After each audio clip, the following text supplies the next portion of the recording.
Good evening. It is 6:30. Members of council are assembled when you are ready to begin. Thank you. I'd like to call to order this meeting of the Saugeen Shores Committee of the Whole meeting, and it's February the 12th, 2024, and I'll ask Councillor Grace to read our land acknowledgement. Thank you, Madam Chair. We acknowledge that we are meeting on the traditional lands and treaty territory of the Saugeen Ojibwe Nation, which consists of the Chippewas of Saugeen and the Chippewas of Nawash unceded First Nation. We understand this land holds immense significance to the people of Saugeen Ojibwe Nation. We appreciate those who live and work alongside us today and who continue the traditions of their ancestors as stewards of the land we are privileged to inhabit. We thank them for the contributions they have made in both caring for the land and in shaping this community. We commit to truth and reconciliation, to acknowledging the truth about what happened to Indigenous peoples because of colonization, and to reconciliation, which begins with each and every one of us. As a local government and public organization, we are dedicated to learning about Indigenous culture, to fostering a better relationship with First Nations and their people, and we commit ourselves to actions that move us forward on a path to healing along with the Saugeen Ojibwe Nation. Thank you. Next item on the agenda is a disclosure of pecuniary interest in the nature. You can make it now or at any point during the meeting. Seeing none at this time, I don't believe there are any additions, deletions, or amendments to the agenda. Thank you. And I don't believe we have any open forum requests this evening. Yeah. Thank you. We have two delegations. The first delegation that's on the agenda, unfortunately, is unable to attend, and they will be back at a future meeting. So we're going to jump to number 2 on the list. This is Jody Perkins and Charlie Perkins, and it's a request to purchase a portion of a laneway. Please turn the microphone on, and you have 10 minutes. I'll let you know when you're getting close if you seem to be heading towards going over, but it's 10 minutes, okay? Okay, Thank you. I'm not very great at public speaking, so bear with me. First, I'd like to thank the council members and the mayor for taking the time to come out to our property and having a visual. We appreciate that. So today our family's requesting to purchase a portion of the laneway between Green and Gustavus Street, abutting our two properties, 440 Green and 435 Gustavus. This laneway is not maintained and is vulnerable to fall into further disrepair over time. And we feel this is an unneeded liability for the municipality. Oh yeah, thank you. As you can see from the image that I've provided, the laneway has been sold or is residentially owned in sections between Green and Gustavus Street, as well as other parts throughout Saugeen Shores. The laneway between Green and Gustavus Street do not provide vital linkage and active transportation to and from the downtown and beach because it is mixed ownership. There's no requirement on this laneway to access residential buildings. Of course, we have invested interest because we do have adjoining properties to the laneway. Again, just mentioning that these lanes are extremely overgrown. They're not maintained for the seasons. There's no snow removal, no lawn cutting, no tree trimming, etc. Also, when Bruce Street was reconstructed by the municipality, they curbed in the laneway between Green and Gustavus, so there's no vehicle access. The lanes are not patrolled by police. They're not lit up and very dark. The next slide. A few questions that we've had come up over our research and time spent on this project is the municipality declined our request because they did state that it is vital linkage, and we're just with a questioning attitude wondering how that is defined in this laneway. Like, we understand the lanes to the north of us do provide that through path, but this lane is fragmented, as you can see from the visual on the screen. In terms of safety, the lane is supposed to be a vital connection between downtown and the lake, yet it is unlit and not maintained. There are also multiple portions of this connection that are already fragmented. This poses a liability concern for the town and safety concern for the residents whose properties are adjacent to the laneways.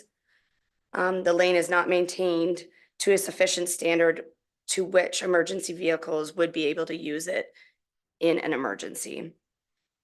I think that's fine for. I'm not going to go through all the questions,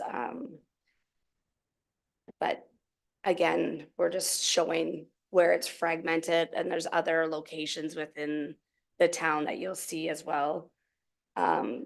One question we're wondering is, like, the pieces that are residentially owned, like, how is this negatively impacting the municipality? And one that I bring up from slide 5, I remember growing up on Waterloo Street and the development of Stafford Street. Specifically, I mentioned 473 Stafford now owns the laneway. So, like, in my lifetime, the municipality must have sold that property off to the developer during construction. So I'm just curious how the municipality went about that decision in the past.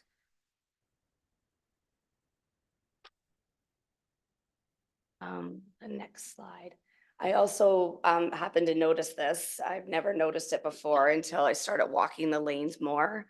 The Shamrock apartment building on Waterloo Street is utilizing that laneway that is obviously owned by the municipality, because on the Bruce County maps, it shows that the municipality owns it. And we're just wondering why they have full and private access to that lane, and they're using it for their parking lot essentially. And I just was kind of noting today when I was going over my presentation, like, I would think this is a huge liability for the town as well, if anything were to happen on that property. On the next slide. So here are some visuals that you can see how overgrown the lane is. The two images on the left also clearly show how the lane has been curbed in on Bruce Street, yeah.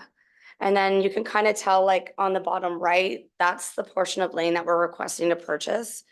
And it does show that it's a little bit maintained, but that's because we maintain it. The other point that I wrote down today is, because of the overgrowth, what is happening is you're forcing people, if people were to use the lane, to actually go on people's property, which isn't okay either. And the next slide. I wrote a note here today. So I just wanted to mention, there's no potential for further development along these laneways. The town's official plan, section 2.11.2.1.1, states that when considering the creation of new lots by consent, the new lot must have frontage on a public road that is maintained year round. As this laneway is not an open road allowance that is maintained year round, the lots that abut the laneway are unable to be developed further with new lots fronting along the laneway. Closing this portion of laneway will not impact future development, as the town's own policies would not permit development here anyways. And then the next slide. Thank you. So essentially, just say here, like, our dream is, like, we've now moved to homes and relocated them within Saugeen Shores and built our forever home. And our dream is for our children to always be there and bring one day their children there. Colton 10, Neola 7. I have many friends that use this space and they play manhunt and make forts. They actually were just building a fort before we left. We had to call them in. And so we just want to preserve those trees, the 12 mature trees that are located on the property as well. I also mentioned, and this is in terms of the severance that we have with the county. Our neighbors are upset thinking that we want to develop this space when we're actually trying to do the complete opposite. And we're trying to just keep that old Port Elgin and preserve the natural landscape that we love, and that's why we are where we are. I guess I just state that we're looking to, all we're looking to do is increase our footprint. I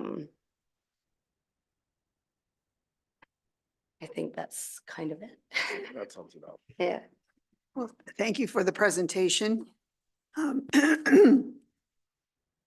The appropriate course of action is for us to, if we want to refer this to staff for further information, because of course, we can't make decisions just based on a deputation.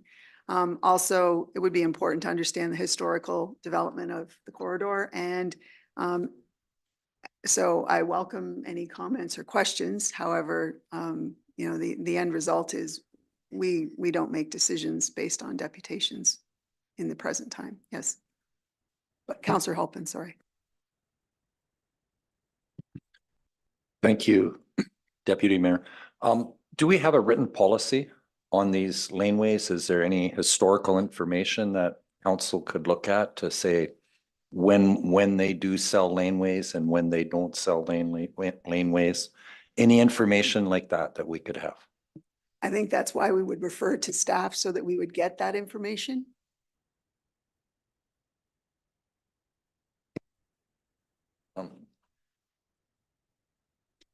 Through you, Madam Chair, our surplus land policy would be what would apply. And as the Deputy Mayor stated, we would bring a report back to council in closed session in order to discuss the possibility of declaring the property surplus. Councillor Mayette? Oh, okay, Mike first. I think, am I on, Deputy Mayor? Yep. You can hear me okay? Yes, we can hear you. Thanks, Deputy Mayor. And Jody and Charlie, I just want to thank you for your presentation. You sent me lots of notes. I reviewed them all, lots of good pictures and explanations, and your Deputy Mayor is quite correct. So I have to be directed back to staff for a staff report, but I just wanted to thank you for all the great work you've done. I think you put together a pretty good presentation here, and really maybe done us a good deed in the sense that you know, we own a whole lot of lanes in Saugeen Shores that go from east side of Port Elgin down right down to the water, some uninterrupted, and yours where you live is obviously interrupted by. It sounds to me like there's been sale of lands in the past. So what I like to see, acting mayor, deputy mayor, what I like to see is that staff report and really take a holistic approach really towards this whole situation around lanes. And that for me, it would be nice to know that you've kind of opened up a bit of a can of worms here in my view. And it's really, I think, done as a good deed in that how many sections of lanes have been sold off? That would be interesting to know. And the CAO is correct. So have to come under our surplus land policy. But in that same report, Kara, I guess through you, Diane, to Kara, is this something that eventually, I know it's probably not in our business plan, but something that staff could consider? I would mostly be very interested in seeing what lanes we actually do still own and which ones have been sold off over the last 25, 50 years. So is that something, Kara, that's a possibility over the next, you know, taking a more holistic approach towards this? I mean, take a look at all the lanes at some point in time? Is that something that could be done? Through you, Deputy Mayor. I think that's something that can be done. I'm mindful of the Perkins and probably their timelines, and I wouldn't want to tie up any of their applications or considerations in a broader review of the laneways throughout the town. But I do think if that's something we wanted to see move forward, we could do that in a future business plan for sure. Thanks, Dan. Thanks, Kara. I just think that it, would be good to know. It sounds like Jody, you've uncovered some interesting, piece of property that perhaps been sold over the years that I certainly wasn't aware of. So, I think for all of members of council, might be a good thing for us to know, Kara, down the line. But I agree, sent back to staff and not hold up the process. And I think there's some merit here, and, see what happens, Jody and Charlie. So thanks again for your presentation. Thank you, Councillor Grace.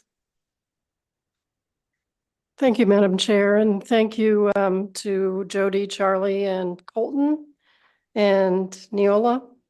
Yeah, Neoli. Very, excellent presentation, and I just think it's great to see the kids involved. It's a real lesson in democracy, and that's a great model to have. Thank you.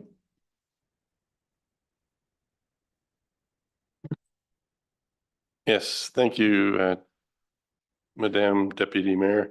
My question is to perhaps the Director of Public Works, or even maybe the Fire Chief. I too, like Jody, I appreciate your presentation, and I appreciated the opportunity to meet with you and have a look around. And since then, I too have gone around and looked at different lanes in the community. And before this time, I never really paid a whole lot of attention to them. But it's true that some of them are well-used pathways and provide excellent rear access to people's yards. And others, like yours, are somewhat overgrown, you may even say neglected. So my question is to the Fire Chief maybe first is, do these these laneways, are they considered for fire protection access to properties? Is this part of the reasoning? I guess when the town was laid out, they obviously played a purpose, because every one of these streets has a laneway that runs down between the blocks, and clearly they were done on purpose, and they had a vital link in it. So I wonder if it plays into the fire plan. And then the second question would be, do any of these lanes contain any infrastructure, sewer, water, hydro lines and things like that? Before you respond, that's the kind of information that would come back in the staff report that we would expect. So not necessarily, the time for a fulsome answer, because it would require in some cases some research, but feel free, Ed, but that would be the information that we would get back. Through Madam Chair, I can't answer the question about infrastructure, et cetera.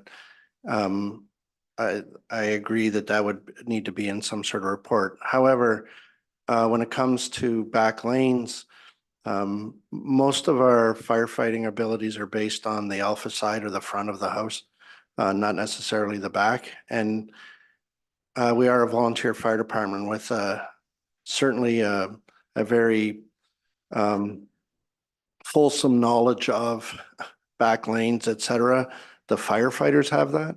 So usually those are on a per fire basis, where we would roll up and one of the officers would have information about, we have access back there, or we don't have access back there. We don't plan it. We don't have a pre-plan for back lanes. That's not what we do. But based on the intimate knowledge that they would have of the area, there's a possibility that they could or could not use it. I hope that helps, but. Yeah. Councillor Halpin. I have a question that relates to this. If a new lot is created, what is the deadline for servicing? The deputation is about the laneway specifically. The application is not before us at this time, so it's not appropriate to ask questions concerning the application specifically. So we would need to wait till a planning meeting to have that discussion. I hope that's acceptable to you. Okay, thank you. Councillor Davinsky. Thank you, Deputy Mayor.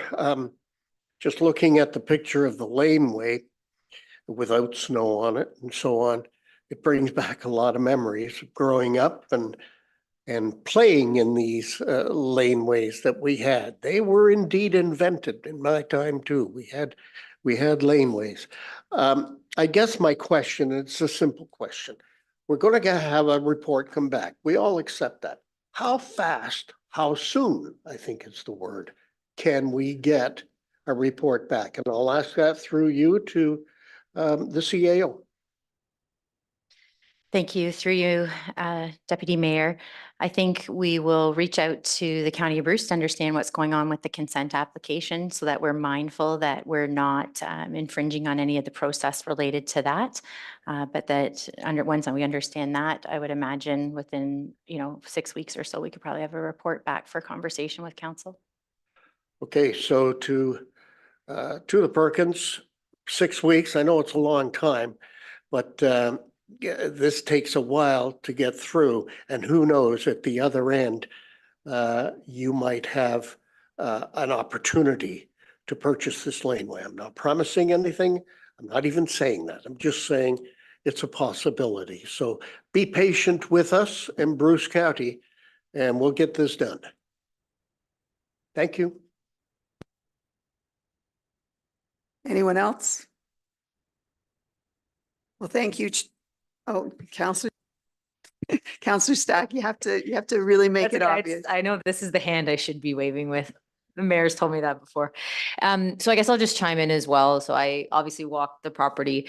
I thought it was a great presentation. So I'm looking forward to the staff report. I think the only thing I would comment on, and I think it's echoing some of the other comments around, when we look at this, I'm eager to see just some rationality applied. So we've clearly, to the point, we've sold off chunks. And so it would be useful and just maybe to support, I think it was Councillor Halpin, or maybe it was Vice Deputy Mayor Mayette that said, it might be useful at a future date just to see kind of what the policy we've applied and where we've got sort of full laneways versus these segregated pieces. And I would be supportive of seeing something like that in a future business case. I know 2024 is probably not realistic, but I support that. And in particular, it'd be interesting to see maybe a clarification on the policy where we've got these broken up chunks.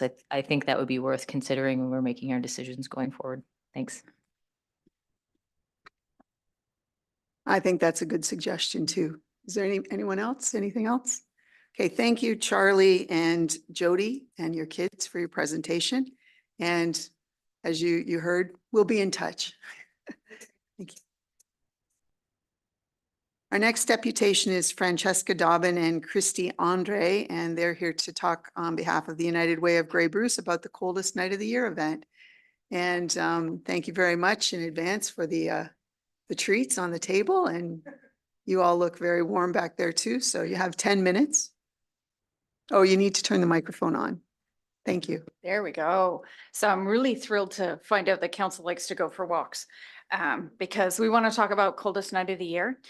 Coldest Night of the Year is a frosty family walk, February 24th of this year.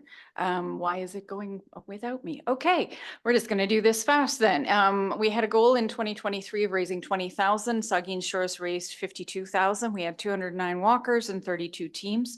Lots of people in the downtown on a cold Saturday night.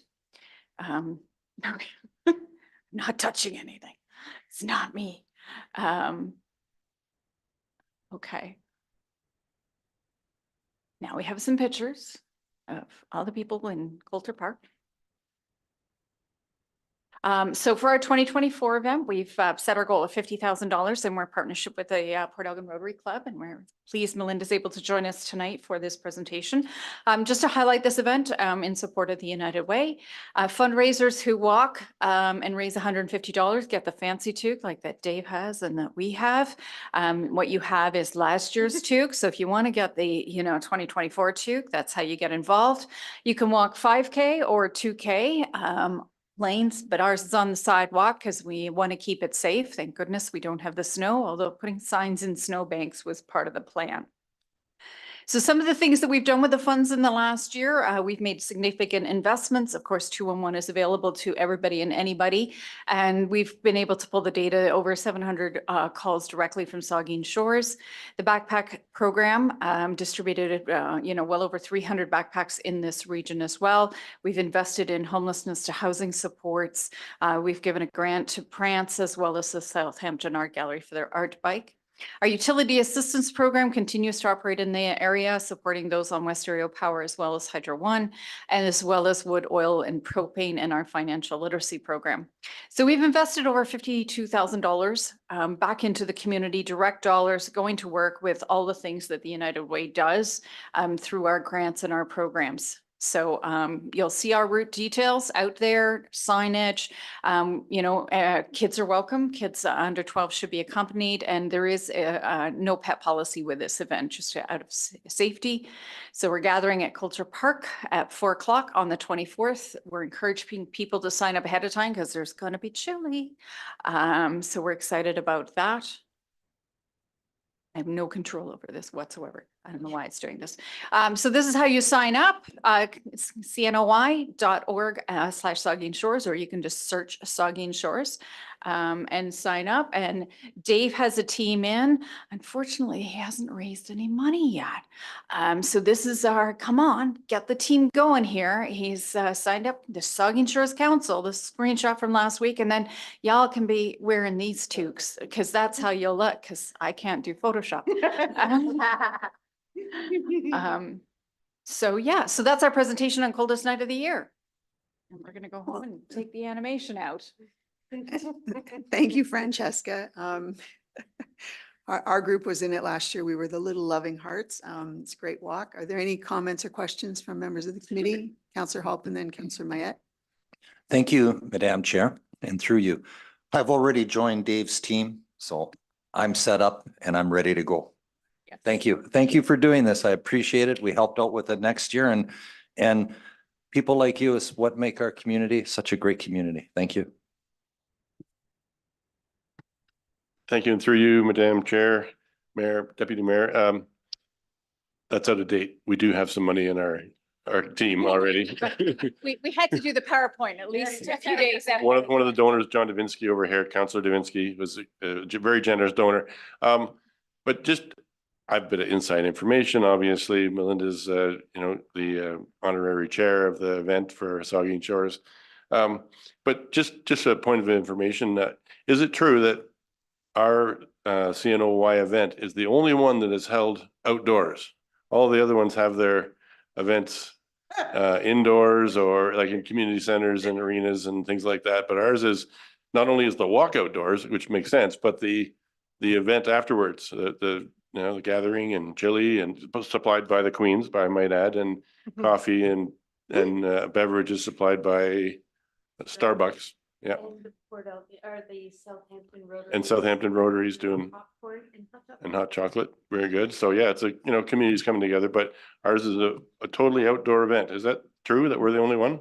You're not the only one. You're the only one out of our 4 events that is outdoors. Owen Sound, they are doing their event at the farmers market, similar to Saugeen Shores. We just found that the space is so inviting, and it's in the heart of Saugeen Shores. It's in the heart of Port Elgin, with the route so simple, just back and forth.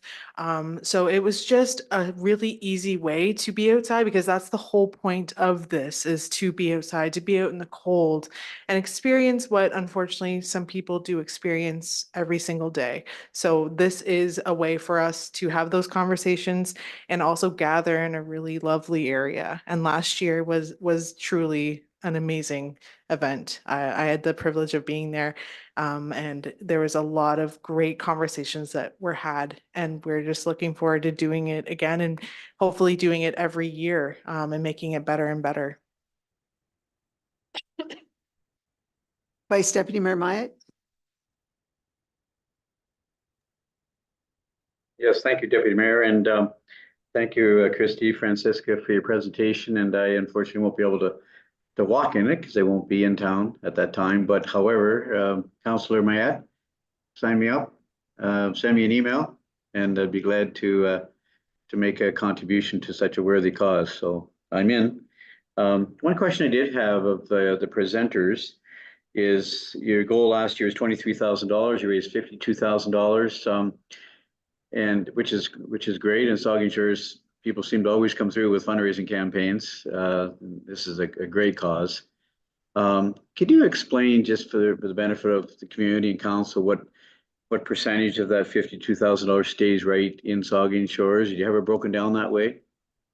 We don't break it down that way. With in the PowerPoint that we just presented, we talked about the $52,000 that we've invested in Saugeen Shores directly.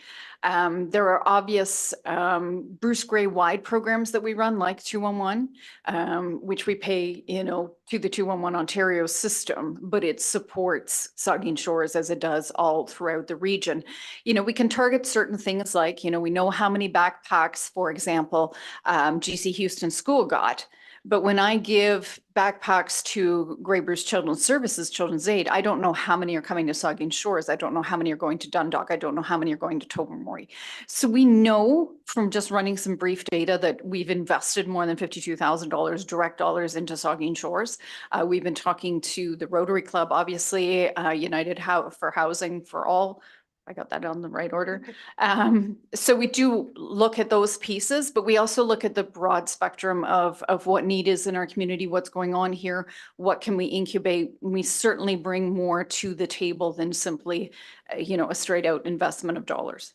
No, I appreciate that. And I read about Prance and, the backpack program and others. So there are some nice things you contribute to Saugeen Shores, which is wonderful. And I understand it's at a regional fundraising campaign, so I get that. But I just wonder what percentage stays. It looks like a good amount of money stays here in Saugeen Shores, which is nice. So again, thanks for the great work, and I'm in for a contribution. Thank you.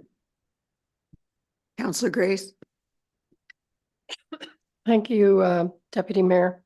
Thanks very much for the presentation. And since tonight, getting here to the site, I've also signed up for Councillor Mayette's team. So thanks for putting that together, Councillor Mayette. And thank you for all you do.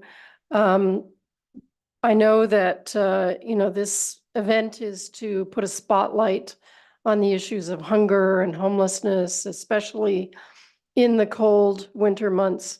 But I also wanted to just mention my own personal experience a couple of years ago when I was involved with the group of Afghan refugees who came and lived in Saugeen Shores for a couple of months. And what a wonderful support the United Way was to that group of people who found themselves in dire circumstances, half a world away from where they fled their homeland. And so there's so many layers of what United Way does, and thank you for everything you do. Thank you. Are you still in need of volunteers? We can always use volunteers and we can always use walkers. And the volunteer link is on the website too. Yeah, so correct? you just go to the cnoy.org, Mhm. then look up Saugeen Shores, and there's a tab there, and you push volunteer. And then within the day, I'll usually get a notification. Then I'll email you and find out where you want to be and set you up. Councillor Stack. Thank you. So I can't participate as well. I'm away, but I just wanted to put it on record that I too will donate to Councillor Mayette's team. All right. Anyone else? Well, thank you for the presentation. Thank you.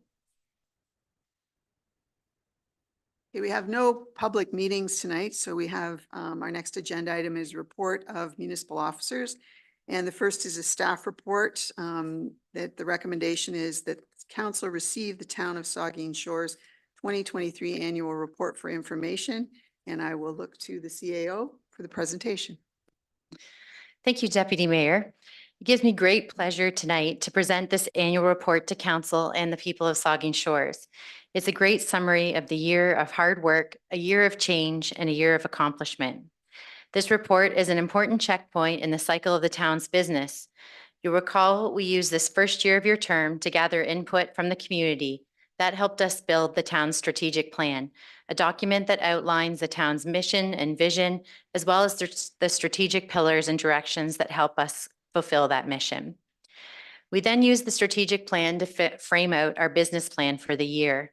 In the business plan, people will see 4 components: major initiatives that move the municipality forward, division highlights that improve how we serve our residents, capital highlights that build our community, and for the first time, key performance indicators that establish a baseline in order to measure future success. Council voted and approved these plans, and then staff got down to business in 2023 and made it happen. All the work that has been undertaken to reflect those values of the strategic plan and thus our community. We put people at the center of our work internally through growth of our staff and with their development, including our new people strategy, Team Saugeen, and externally by advancing a potential healthcare partnership to increase residents' access to primary care. We know that a transparent government is a more democratic government, and that's why we engaged with the public 21 times last year, and that's why we've fulfilled the town's promise to make our work visible by putting real-time updates to this work on our website. We know that service lies at the center of municipal government by not only helping our residents, but also getting the work done. And that's why our development services team are pushing through a backlog of work, including much needed repairs along the North Shore Trail. It's also why this team has cleaned up our zoning bylaws to make our municipal government more efficient and more responsive. Meanwhile, corporate services has spurred several changes behind the scenes, including software enhancements, changes to how we manage our records, and more comprehensive budgeting and asset management to make every tax dollar count. Our residents want our community to be more inclusive, and that's why the Community Services Department has begun installing Moby mats to make our beaches more accessible. It's also why Council approved our Welcoming Communities Action Plan, because as we grow in diversity, we grow in strength. We also take our responsibility seriously to act as stewards of the town's natural environment. That's why we partnered with the Municipal Innovation Council to run the incredibly successful Food Cycler pilot program last year to show residents how to divert more waste from our landfill. That program came from a recommendation from our Environmental Stewardship Advisory Committee, whose work has also sparked progress on an urban tree canopy plan that will be coming forward in 2024. Under our pillars and directions, we meet the needs of our growing community. Council wanted to diversify and strengthen the town's housing stock, and I would say that might be our #1 priority. We did so by providing clarity on our residential intensification guidelines and by establishing time limits on how long a development application stayed under review. We also directed our building department to create a single source of building permits, streamlining the process even further. We also rose to meet the community's needs by maintaining municipal infrastructure. That's why we constructed a new landfill entrance to improve the facility's capacity and flow. We've also expanded the number of new sidewalks, including a key link at Devonshire Road, east of Godward Street in Port Elgin. This new pedestrian path will provide safe access to Northport School and to the emerging commercial hub. To promote business growth and investment, we created infrastructure in our new innovation park on Concession 6. This will allow the town to attract businesses that can build on our existing clean energy economy. We're also currently undertaking a parking study for our downtown areas that will show us how to make our main commercial areas more viable. Meeting the needs of our community starts with building the best municipal team. To do that, we need to attract and retain top talent. In 2023, we completed the Municipal Service Delivery Review and added capacity with the Director of Operations and Municipal Solicitor. These positions will allow us to focus even further on our goals. We also want to drive a culture of continuous improvement. It is important to support employees as they improve our processes while our community continues to rapidly grow. That's why we conduct an annual employee engagement survey to see where we are as an organization and how we can improve. To help employees learn and grow, Council also approved this year a continuing education policy for its staff. It is vital to a functioning government that we build valued relationships with our residents, with neighboring communities, and with other levels of government. We are fostering civic engagement and communication with our residents by moving forward a citizen engagement survey to regularly gauge local opinion about issues in our municipality. It's also why we're building an online portal to make public engagement even easier. This year, we're celebrating our 25th anniversary and to gather us all together to celebrate our success as a community. We've also worked to establish strong relationships with Saugeen Ojibwe Nation on whose traditional territory we reside. Members of this council met with their counterparts at Saugeen First Nation as part of the Community Economic Development Initiative to see where we can come together and help each other. We also work to develop reconciliation lands in Summerside subdivision in Port Elgin, an area that will soon bear a new name and installation honoring First Nation communities who have walked this land since time immemorial. The town has also ramped up its advocacy with Ontario and the federal governments. The province's recent announcement that would seek to expand Bruce Power site means to grow more growth and prosperity for our community. Now we need to ensure that we have the infrastructure and support needed to match that growth. And so we've met with multiple ministers of the Crown to make sure that Saugeen Shores stays top of mind. Finally, and perhaps most importantly, we've sought to foster Saugeen Shores as a vibrant place to live and visit. One way we've done that is building our capacity as a recreational hub. You need to look no further than the construction outside this chamber. Council's bold decision to build a new aquatic and wellness center was a once-in-a-lifetime choice that will benefit our community for decades. Combine that with our new Lamont Sports Park and our existing parks and waterfront, and you've created a recreational powerhouse. We also want to attract new residents and their talents. We know we are attracting people from further and wider than ever. Programs like our Rainbow Registered designation helps us become more welcoming, and our new cricket pitch helps retain those that are already here. However, the biggest reason for living here and visiting here has always been our natural heritage and environment. I never get tired of telling people how beautiful the town is, and we have put in place several programs to maintain that beauty. It's why we're developing master plans for North Shore, Jubilee, and Halliwell Parks. It's also why we've updated our property standards to offer lawn maintenance alternatives while promoting a healthy environment. The list of accomplishments that I've just mentioned is far from comprehensive. The town undertook more than 100 new projects in 2023, on top of what we call the business as usual, which is what staff handle every day. I'd like to thank them for their efforts as we continue to modernize the organization, even as the landscape continues to change. I also encourage residents and community partners to read the document and to fully understand the width and breadth of the work that council and staff are responsible for. I also encourage them to look at our strategic plan and this year's 2024 business plan in order to understand the context in which these plans are carried out. Overall, with the team we have in Saugeen Shores, between council and staff, we are well positioned to continue to support Saugeen Shores as a naturally beautiful, active, healthy, and culturally vibrant place to live and grow. Thank you, Deputy Mayor. Thank you. You mentioned lots of initiatives and reports. The one that got missed on the list, but was mentioned by various words, was the Culture and Heritage Master Plans coming too, which is certainly bringing, along with recreation and housing and so many other things, people into the mix too in the story of the town. Are there any comments, questions from members? Councillor Grace? Thank you, Deputy Mayor, and thank you to the CAO for your comments. And thank you for your leadership and the work by all of our department directors and staff, all of the staff who contributed to this report.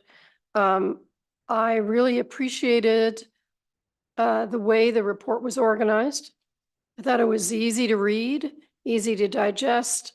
I really enjoyed reading the introductions, or I guess you could say summaries of the directors at the end of each section. This report is important for us and for the public because it gives us a very articulate view of the totality of what we've accomplished this year. And so I want to thank all of staff for your hard work. I did have a couple of questions that I thought of as I was reading, and I did ask staff about it. My first question ultimately went to Jay Posner, who's our development manager. And I was curious when I read that the number of rental units as of October 2023 was 658, and that was in bold. So I thought, oh, that must be really significant. So I asked how that compared to the previous year, and I guess we don't have that figure, but Jay did tell me that anecdotally that number is an increase. So that's good news. And then that continues to grow, I know, with our policies. I also had a question for our fire chief, Ed. And my question, which I'll get Ed to answer, is about one of the objectives of the fire department, which is to administer and enforce inspection and compliance initiatives. And the goal is to have 75% of residential, 75% residential smoke alarm and carbon monoxide alarm compliance. So my question was, how are we going to know that? Through you, Madam Deputy Mayor. When council approved the implementation of our public education group last year, starting in July, 8 individuals formed the public education group and are planning to have been doing door-to-door campaigns about maintaining your smoke alarms, et cetera. But starting in late April, early May, they will be doing our first Smoke Alarms for Everyone campaign, where they go door to door and ask to inspect individuals' smoke alarms. And if they're not compliant, we will assist them in becoming compliant with no charges, et cetera. What that does for us is allow us to gain real data about how our compliance is working.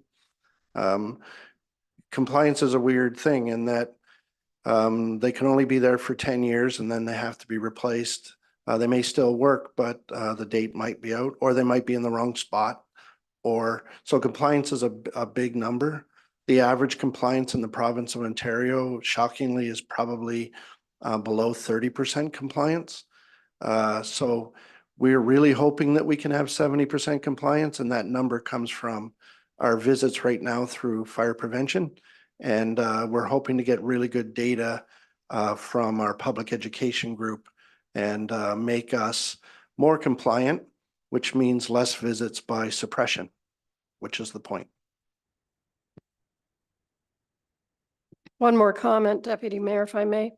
And that's, I was reading the comments of our Director of Development, Mark Polly. And he made a very compelling argument for sidewalks and the benefits of walking, not just the health of our community in terms of physical health of individuals, but also the health of the economic health of the community. And really talked about the importance of providing access to walking through sidewalks. And I guess in that way, I'm going to put a little bug in staff's ear again about the perennial question of sidewalk plowing. Because if this is an important priority, we need to make sure that all the sidewalks we do have are plowed. So that's just my little pet peeve on that one. But I also, I appreciate the director's comments very much. But I think we need to, if we're going to have sidewalks, we need to make them accessible year round. Thanks. Thank you, Councillor Grace. I don't think there's very many covered with snow right now, but I guess it could come back. Are there any other comments, questions? Councillor Stack? Sorry, just 2 quick questions, and one may not be something we can answer right now. For the number of rental units, do we include in that, do we know offhand if we include Airbnbs in that, in the new rental units, or is it sort of long-term?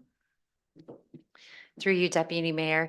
So the rental units is a great example of the key performance indicators, right? So we just started baselining those in 2023. So we'll start to see trends over year. I don't know the exact answer, but I would hazard a guess, which would be no. We're getting that information from CMHC directly for the rental units. Thank you. And then just for the fire chief, just a question on the smoke detectors. When you're doing your checks, are we going older homes to new homes? Because presumably the brand new homes have ESA certs, which would require, I think having just done a renovation and now see 1,000 smoke detectors in my house. I assume the new builds have to have a smoke detector. In order to get the compliance certificate, have to have smoke detectors in every room or outside of every bedroom. Through you, Madam Deputy Mayor. It's a good question. It all has to do with the building code. So the building code drives where they have to be, when they have to be, et cetera. The minimum is one for smoke alarms is one per floor. But the new building code has not only one per floor, but one in each bedroom.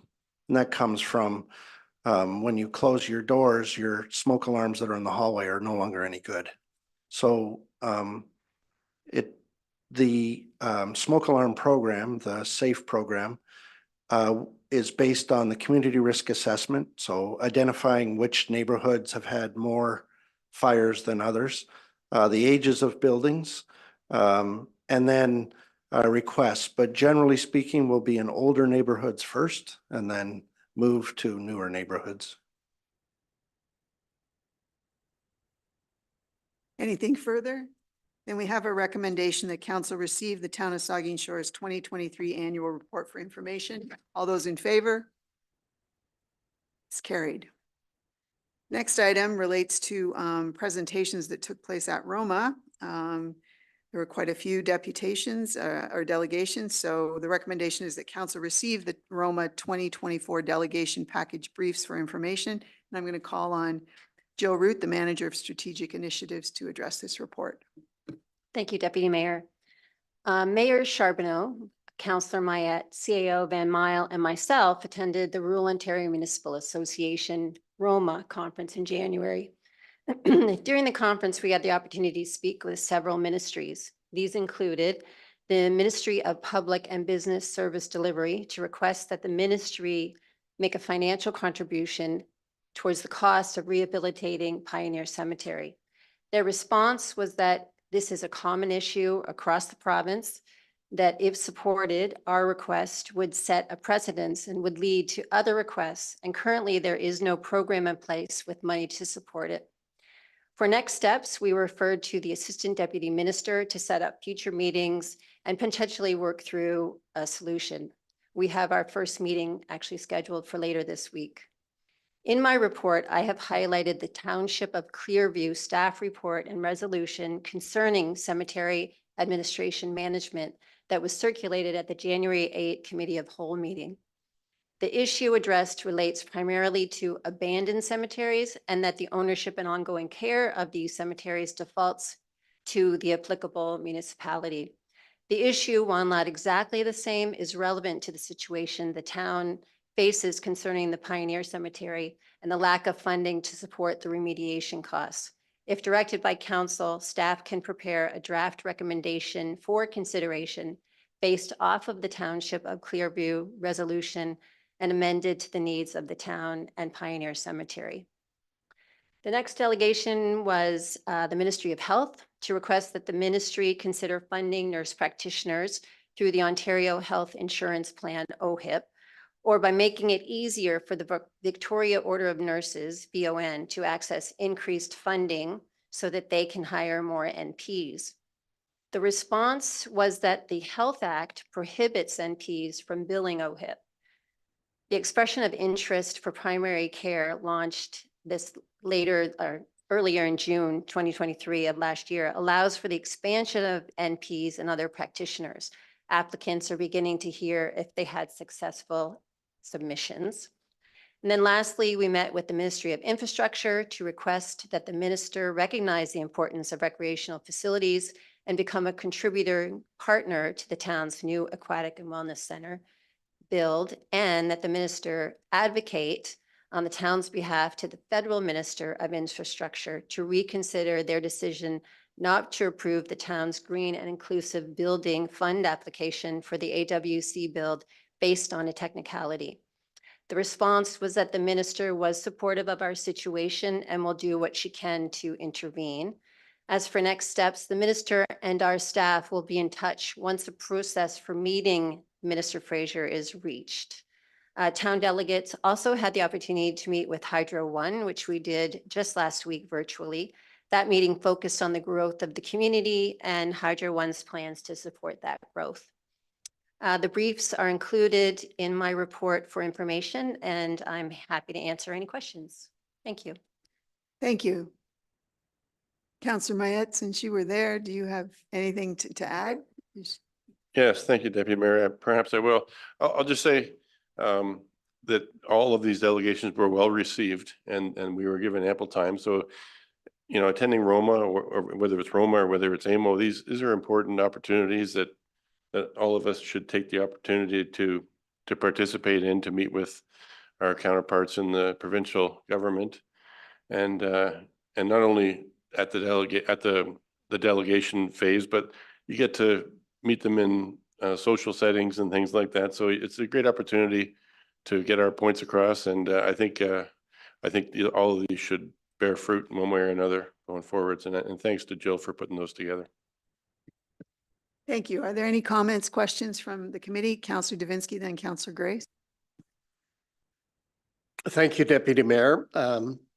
Through you to Jill, in one of your paragraphs, you indicated, if directed by council, staff can prepare a draft recommendation for consideration based off of the Township of Clearview resolution amended to the needs of the town and Pioneer Cemetery. What would that do if we did that? I mean, that sounds like the route to go, but what would it do? Through you, Deputy Mayor.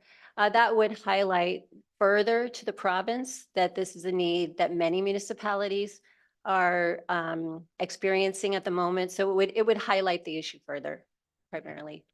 So how do we take that step, Deputy Mayor? I think you just did. Okay. Well, then I move we take that step. Okay. I don't think we need a mover and a seconder. I think it's just understood, but Okay. thank you. Anything else? Councillor Gray. Thank you, Deputy Mayor, and thank you, Jill, and the whole team for all of your efforts at Roma, having participated in these similar presentations last year at the Roma conference. I can attest to Jill's meticulous preparation, which is a big part of why these delegations are impactful and not necessarily always what we might say 100% successful, but I do think make a very, very good impression upon ministries, the ministers and ministry officials who hear them. So this is, as Councillor Mayette said, one of the most important things we do at these conferences. So thank you very much for all your work on that, Jill. Vice Deputy Mayor Myatt. Yes, thank you, Deputy Mayor. And last August, CAO and Councillor Help and Councillor Mayat, we attended AMO in London. We did make a presentation to the Minister of Public and Business Service Delivery. It was actually the parliamentary assistant that was there, not the minister himself. But, you know, one of the things they said to us was do your geotechnical assessments and do your groundwork at the cemetery and come back with another report and, you know, late in the year, which sounds like we're doing. And heard from Colin earlier saying that we are looking at a $2 million expenditure in our business plan in 2024, 2025, which is a sizable amount of money. But what I heard from the ministers, the parliamentary assistant, was that, you know, there's some potential, but I think what Dave, Councilor Matt maybe heard at the meeting was no, there's not a lot of potential. But I don't think we should quit on this either, because I think there are a lot of cemeteries across the province of Ontario that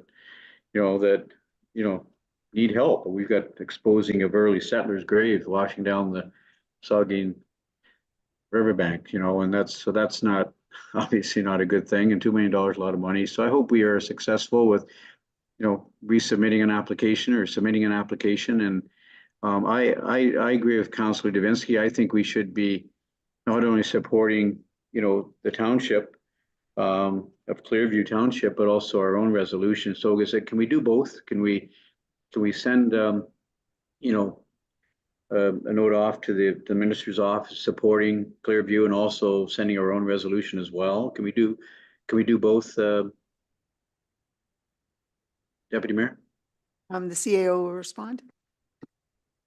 Thank you, Deputy Mayor. I think when it was discussed, and council can correct me if I'm wrong, at the January meeting, there was some concern whether or not all aspects of the Clearview resolution were relevant, and it was directed to staff at that time. We responded we would come back after the Roma delegation. So I think what Jill has highlighted is that we would pull from it what's needed, Okay. but also add specific Saugeen Shores perspective. Understood. That makes sense. Thank you, Karen. And the other point I want to make, if I could, Deputy Mayor, is that I guess it's through you to our CEO, Kara, have we been officially been turned down our $13 million application for the wellness center to the Minister of Recreation, I suppose. I'm not sure the exact ministry now. They get them all mixed up.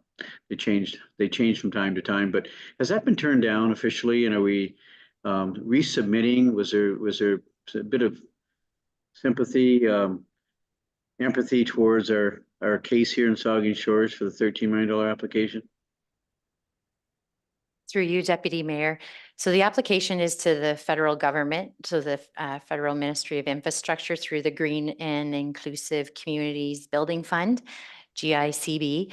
The town did receive notice that we were not successful in that grant. However, it was related to what I would call a technicality related to the application. And so right now we're in a process to see if we can get reconsidered. So it's kind of 50-50. We did receive paperwork that said you'd been turned down, but we're advocating right now and hoping to have a meeting with the ministry when we attend Ottawa later this month in order to clarify that technicality and ask to be reconsidered. So just to follow up from Mike, Kara, so the monies flow from the federal government. That's where it's been turned down. But will the province be administering those grants to the federal government? Thank you for the question. I think what you're remembering is the ICIP funding, which was the provincial government administering the federal funds. This one was a direct grant with the federal government. Other avenues like ICIP, if it gets announced again, it's not currently active. We will pursue those funding opportunities as they become available. Okay. So just final point. Did you get a half decent good feeling? You say it's 50-50, the technicality, it's the federal government, but did you get a good feeling from the province's standpoint that there might be some potential from the provincial end? Thank you for the question. I don't want to put words in the province's mouth, but they are investigating their own recreational funding sources. So we're hopeful that there's maybe an announcement around that in the near future. And also Minister Surma was very sympathetic to the town's situation with the technicality and was willing to speak on behalf of Saugeen Shores to her counterpart at the federal level. Great answer. Thanks so much. Anyone else? Excuse me, anyone else? Okay, then we have a recommendation that council receive the Roma 2024 delegation package briefs for information. All in favor? That's carried. And sticking with the theme of the Pioneer Cemetery, the next item on the agenda is the Pioneer Cemetery geotechnical recommendations. And the recommendation before us is that council receive the Pioneer Cemetery geotechnical recommendations report for information, and that the multi-year work plan be referred to the 2025 business plan for consideration.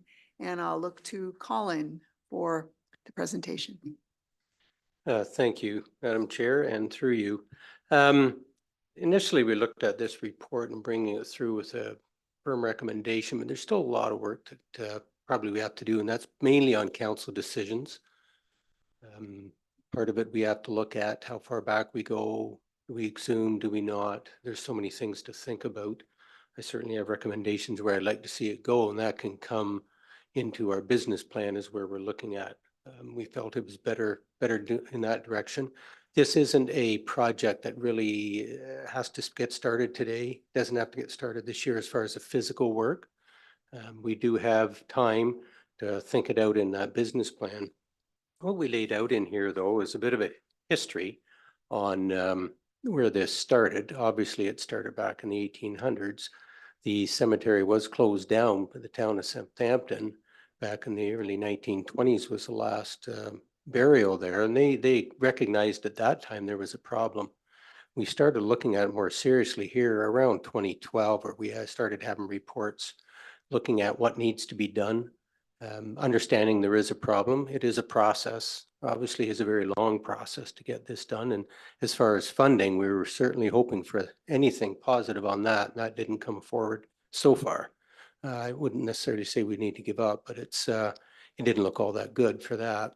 We might be doing this on our own. So that's something we have to think about. And council will have to consider that in our 2025 budget deliberations. Looked at a multi-stage approach is what my recommendation would be.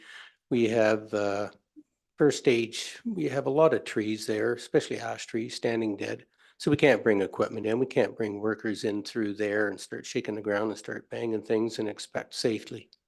So we have to look at taking anything out that we can take out and make sure that it's a safe working environment. And the other thing is that we are exhuming or proposing to exhume graves, and there is a process for that. We deal with the Business Bereavement Association of Ontario, and they have a certain process we have to do: notification, paper notification, public notification, trying to get a hold of next of kin so they can make decisions. I would have no doubt that there are next of kin still living here of people that are in that cemetery. Even though it's closed over 100 years ago, they still may have some thoughts on what they want done. So that's something that has to be looked at, and that could be done in that first stage. That's going to be quite a long process in getting people back and getting that organized. And the next one, if council approves it, would be the actual physical work, and we're proposing that for 2026. Looking at a better detail of what we want to do, how far back we want to go. Recommendation would be the 25-year line. Well, that's quite a distance. We're eroding at 0.78 meters a year. Some years more, some years less. Some areas of the banks are hardly eroding at all, and some are a lot more. So the average is 0.78. So every year we're going to be dealing with this. As we know, in the spring, we dealt with it. We have a process that we deal with as far as any of the artifacts that fall down into the bank. What we do, we have to notify, and where we have to store them and where we have to secure them. We know what we have to do, but it's not something that we just want to keep going on and on and on without having some sort of a plan. So that's basically the recommendation in the report, is to receive it and then for council to look at this in our 2025 business plan. Now, we alluded to, Vice Deputy Mayor Myatt alluded to what we're looking at as far as dollar value. So much was up in the air. We've got a little better idea now what it might cost now that we have our geotechnical and fluvio reports and how fast the bank's going, how close we can get equipment. The bigger thing as far as the cost will be how far council wants to go. Will council want to go to a 25-year erosion line? We want to go to 30, 35, or we want to go further? That can be decided on when we bring some more detailed information. How much will it cost to go this distance and what work is involved? And that's part of the reason we like to bring this in our business plan, where we can bring it through in more detail for more discussion. I think that's about it. Thank you. And I was remiss with not introducing you properly. I made you Colin, just a one-name celebrity. Well, I go by lots. Colin Saunders, Project Manager of Capital Projects. Are there any comments or questions? Councillor Davinsky first, then Councillor Halpin. Thank you, Deputy Mayor. And through you to Colin. Colin, you said this would go into next year's business plan and so on. Are we good for now? Obviously, I think it would be terrible if we lost some of the graves to this, what's going on at the Riverside. Are we good for now through all the studies that you've done, that you're comfortable with waiting until next year? I am comfortable with waiting. I think biggest thing is it's a long-term plan. Part of the plan, when we get into the detail and recommendation from the archaeologist, accepted by the Bereavement Association and the Minister of Culture, that we will not go right beside the bank. It's not safe. So in this plan that's going to be brought forward is we will have some of the artifacts that will still go into the river. We got some there, you figure you've got half a grave site that's gone now. You can't safely bring equipment that close to that bank, and to have staff there, no matter how well you're tied off or secured, to dig by hand will be difficult. So I think your question is, are safe as far as artifacts still going in the bank? If that's the question, yeah, they will still be going in the bank, even with this plan, unless we can find some safe way of doing that right beside the bank by hand. Okay, thank you, Colin. I think when we talk about the money, if it's going to cost 2 million, so be it. We can't just pretend this is going to go away. It's not.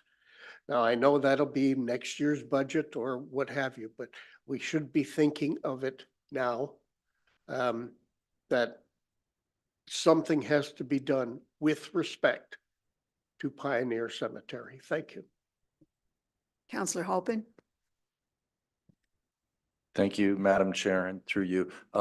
My question was basically the same as John's, so Councillor Davinsky, so I'm good, thank you. That was an easy one. Councillor Graves. Thank you, Deputy Mayor, and thank you, Colin, for all your work and leadership on this, and to all the staff who help you with this. Just a question again. Could you tell us again what the erosion rate is per year? What do you think it is? Top of bank erosion rate is 0.78 meters per year on average. Okay, great. I don't have anything to add, and I mean, Councillor Davinsky's comments, I agree. I mean, it's a large amount of money, but I mean, the issue of respect for ancestors, heritage, it's a huge moral, ethical question. For members of the community who are interested in learning about this cemetery, there's a wonderful book. It was written by a local historian, John Weichel, who's done a tremendous amount of historical heritage work through the years. And his book is called Forgotten Lives, Early History of a Coastal Village. And it was first printed in 2001, but he talks about this issue then. And he points out in the book that this issue started being discussed by Southampton Council in 1913, although most of the discussions really start in the 1920s, as Colin said. But if you're interested in seeing who's buried there, and it tells you a tremendous amount of information about our history, not just of Southampton, but there are people buried there, families from Erin Township, from Saugeen Township, I'm sure Port Elgin as well. You know, they talk about their lives, their families, their contributions in the fishing industry, farming, entrepreneurship, service like being doctors and things like that. So that's a good way to learn about this, and I'm sure that the Heritage Committee will be doing more work to support your work to try and help bring sort of a human spotlight on the people who are buried there that we're concerned about. Thanks, Colin. Are there any further comments or questions? I believe there's a colonel from the Boer War buried there too. That is correct. Yes. So His site is right at the bank and very close to going over. Yes, he served in the Boer War and the Rael Rebellion. He served in that one as well. There's a few military personnel in there. Yes. And the stories in old issues of the Southampton Beacon about the funerals and then the parades out to that location, just phenomenal. So very good to maintain pressure between you doing reports and coming up with plans and Jill putting together stuff that we can make sure it gets before the appropriate ministries. It's all a good idea. Any other comments? Okay, the recommendation before us is that the council receive the Pioneer Cemetery geotechnical recommendations report for information and that the multi-year work plan be referred to the 2025 business plan for consideration. All those in favor? It's carried. Next item is a recommendation that council pass an updated bylaw to regulate burning within the corporation of the town of Saugeen Shores and rescind bylaw 30-2000. And this is the open burning bylaw review and recommendation report. And I'll ask the fire chief to make that report. Thank you, Deputy Mayor. The purpose of this report is, like the Deputy Mayor said, to update the bylaw that's presently in place, which is 24 years old. And there's a couple reasons for that. The CAO's initiatives on continuous improvement, one of the things that was brought in was a methodology where people that were individuals that were going to do open burns in their fields, farms, fields, et cetera, the method in which that was done is that they would phone the deputy fire chief and say, we're going to burn today. You okay with that? And we needed to put a bit of a process in place. So we're able to automate that. There's an online piece. And when we started doing that, we started to look at the whole bylaw and truly understand what was going on with that. So we expanded the legislative authorities, and you can see there's like a page of legislative authorities that allows us to do this. We enhanced the defined terms. We did some clarification on what a recreational fire was. We added some campground exemptions, specifically because our tourist camps don't meet the requirement if you look where all the fire pits are in our tourist camps. So we put an exemption in there so they weren't technically breaking the law. We added a bunch of environmental considerations where we define when burn permits would automatically be rescinded. Things like wind speeds, smog, smoke, heat, things that would generally add to discomfort if we were to burn. Like I said, we modernized the permit application process and we removed any outdated fees and charges which are included in the bylaw and then just referred to the Provincial Offences Act. And then if we do go to administrative monetary penalties, that's included in the bylaw, so we don't have to update that at a later date. So I'm happy to take any questions, but that's the purpose of the report. Thank you. I'll go to Councillor Mayette first and then Councillor Stack. Thank you, Deputy Mayor, and through you. Thanks for the report. Speaking from a rural perspective, what I read in there is that many farm residents like myself, we have a burn pit and, you know, as branches come down and we collect them and a couple times a year, burn them up. So my process was similar to what you described. I would phone somebody and say, oh, by the way, if there's a call in, that's me. Not call in, but call in. So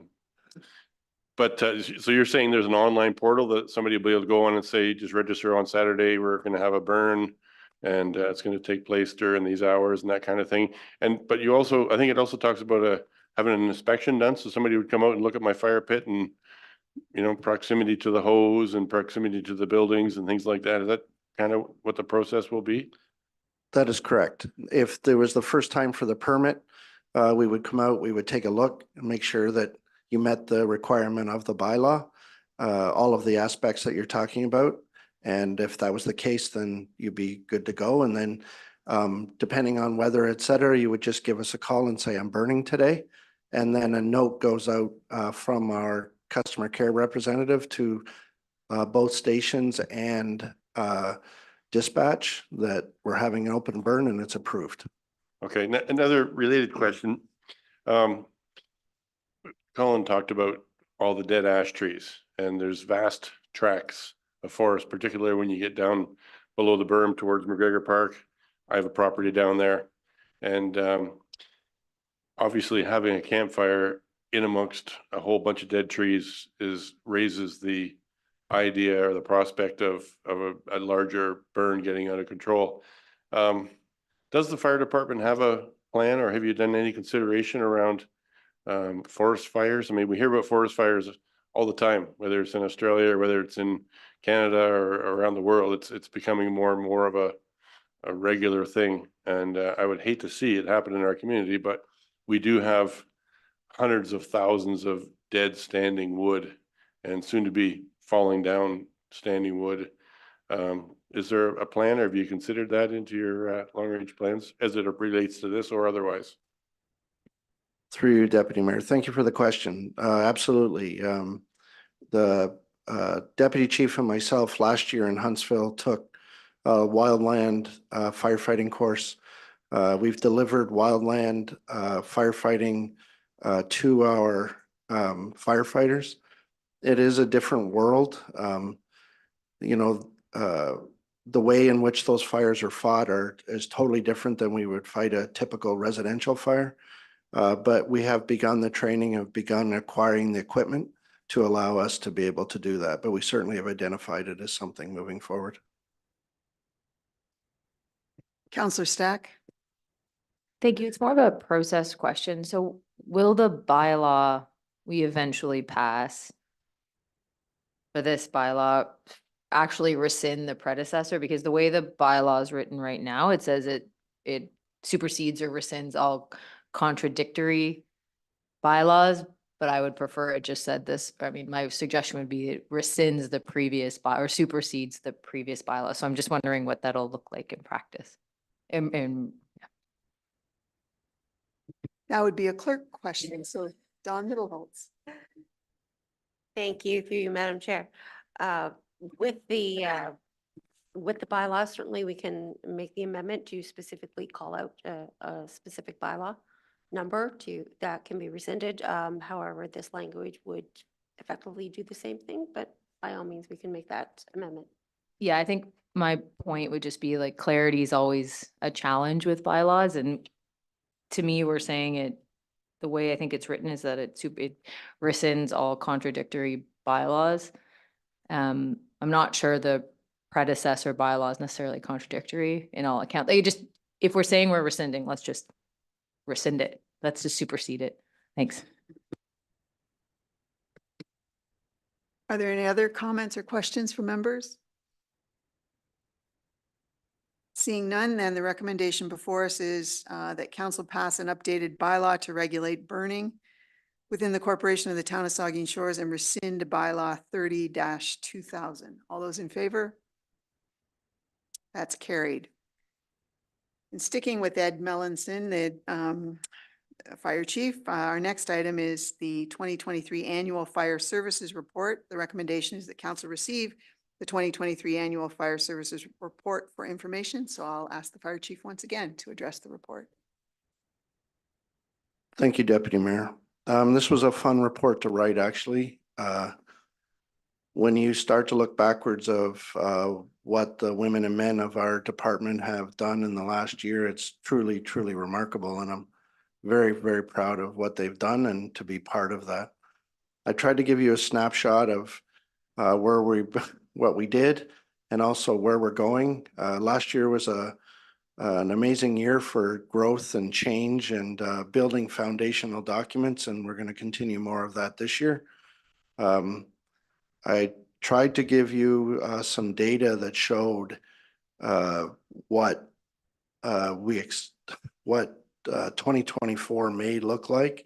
If you extrapolate those calls outwards, we look at about 330 calls estimated for this year. So we are getting busier. There is much more going on in our municipality, and the changes we're making are getting us ready for those times. I'll take any questions that anyone would like to ask. Thank you. And I appreciate that you, in the statistics, you also included an estimated property damage value, which was saved through the efforts, because that ultimately is a very good goal to save property. Are there any comments or questions from members? Councillor Duhaime? Yeah, thank you, Deputy Mayor. And through you, just for the fire chief, one question.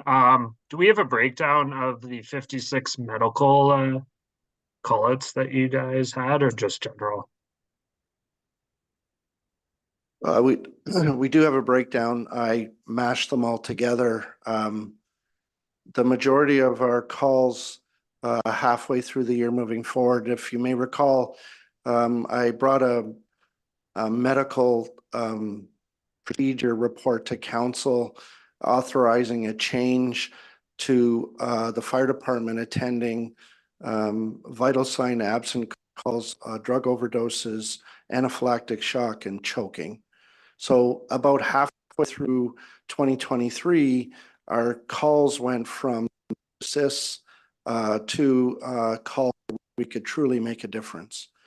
So I would say of those 55 calls, 25 of those calls were, at least 25 of those calls are where residents or visitors were in extreme duress, and our intervention, and I can't say it's for sure, but our intervention certainly have made a difference, life or death.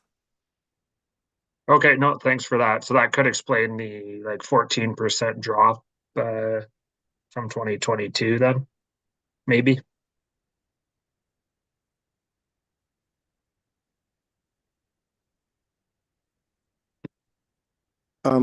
Clarifying, could you repeat that again, Councillor, the drop? Oh, just the drop in call volume from 2022 to 2023 of 14%. Yeah, that I think that it's a good question, and we went over it quite a bit. But the volume wasn't necessarily medicals. It was actually car accidents was probably our biggest hitter, where we were down the most. So I'm not sure Okay, why no. that would be. Yeah, that's good then, but okay, no, I was just wondering because I know we had, or you guys had been working on dealing with dispatch and how those calls go out for issues that fire might not be the best suited for. So no, that's good to know. So thanks, that's all. Are there any other comments or questions for members? From my own perspective, I really appreciated the report showing some of the outcomes of initiatives that you'd had related to, you know, cleaning bunker gear right here and putting prevention and education into the mix in the community, and also some enhanced training and record keeping related to firefighters. I think that's all good. So great report. The recommendation before us is that council receive the 2023 Annual Fire Services Report for information. All those in favor? It's carried.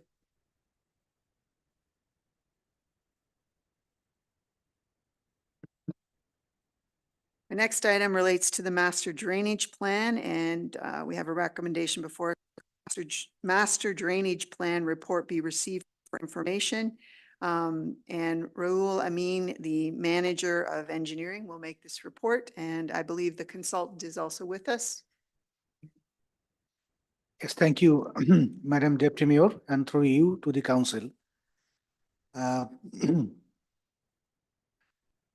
Blue Plan, actually, our consultant for this project, and they has prepared a master drainage plan, what we call the plan or MDP, for the town to assist in planning projects consistent with a comprehensive drainage strategy. This system-wide approach provides for a strategic assessment of options to better address the needs of the town's drainage system and potential impacts or mitigation. Further, the MDP the plan identifies specific projects that can be implemented with suggested timelines and cost estimates. We have initiated the MDP or Master Drainage Plan back in 2019 to better understand the drainage system with Saugeen Shores and drainage infrastructure needed for development and growth.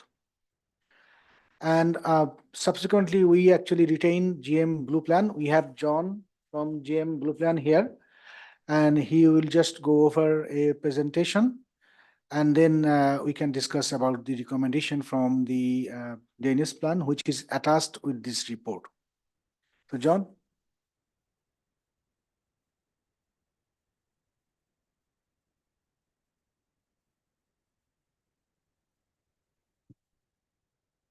Thank you, Madam Chair. It appears I found the right button to get the microphone on. And so I assume someone is going to be advancing the slides. I don't have to touch anything else. Thank you. So as the Director of Engineering, I'll start off. I'm John Slocum. I'm a senior engineer and project manager with GM Blue Plan. We've been doing a lot of work in Saugeen Shores and the surrounding area for many years now.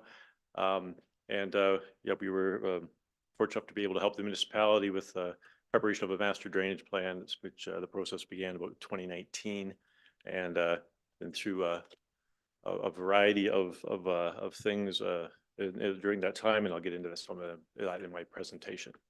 Next slide, please.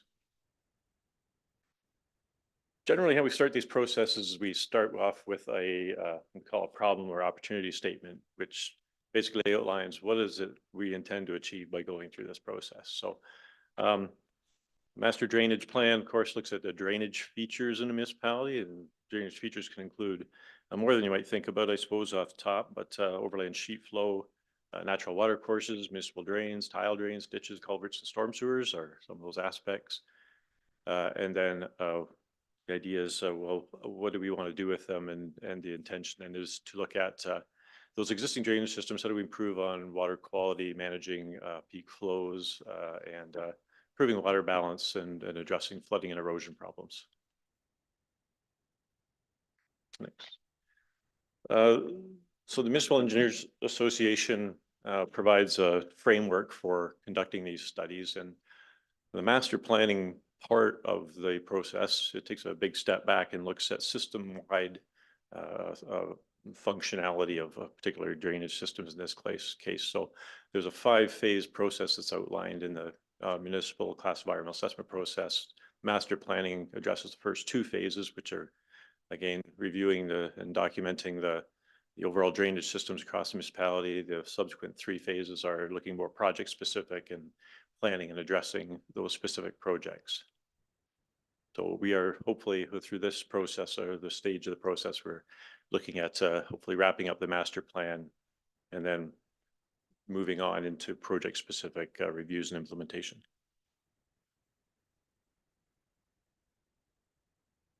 As I mentioned, the master plan looks at the overall drainage system across the broad study area. So Saugeen Shores as a whole didn't really ever have a master drainage plan. There were a bunch of different plans that were put together, and part of the process included collecting a lot of those historic documents, plans, and assembling them in a common place and updating them as much as reasonably possible. So that was part of the master planning process. And it also identified some more specific projects that with a hierarchy of recommendations. I think I'll get into that a little bit later on here, but yeah, the purpose is to make a framework to help staff make recommendations to council for specific projects to implement in a timeline. Next, please.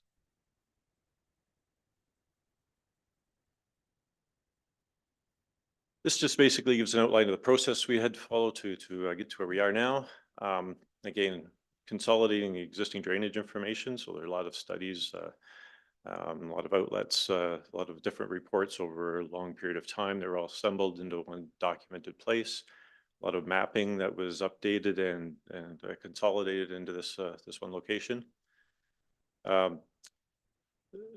Identification and documentation of drainage issues, a lot of staff knowledge, a lot of local knowledge, of course, as well. Through that process, we included 2 public information centers. One was virtual during COVID sometime in the past history. and one more recently in person here at the Plex. And following each of those processes, we received, or during the processes, even we received much commentary from the public, and then we received written comments following that. And we've reviewed those comments as we received and incorporated them into our documentation as the master plan is now. Again, part of it is looking at some of the more specific ones, considering some of the alternatives on the broad level, if you will, and then evaluating the potential impacts that they may have on environments. And then again, we come back to consolidate that into a set of recommended solutions, low, medium, and higher priority projects, relative complexity and relative cost. And again, it's a large document covering a broad area that gives a framework for your staff to consider and bring forward recommendations to council for implementation. Thanks. Overall, this just represents the overall study area. So it was broken down into 4 primary study areas. So there's Southampton north of the river, Southampton south of the river, Port Elgin. Those represent the urban areas, and then the 4th is a rural area. And just one thing to note on here, we've kind of consolidated a number of meters of storm sewer in each of those areas. So it's about 93,000 meters of storm sewer throughout the municipality. So it's a fairly significant asset value.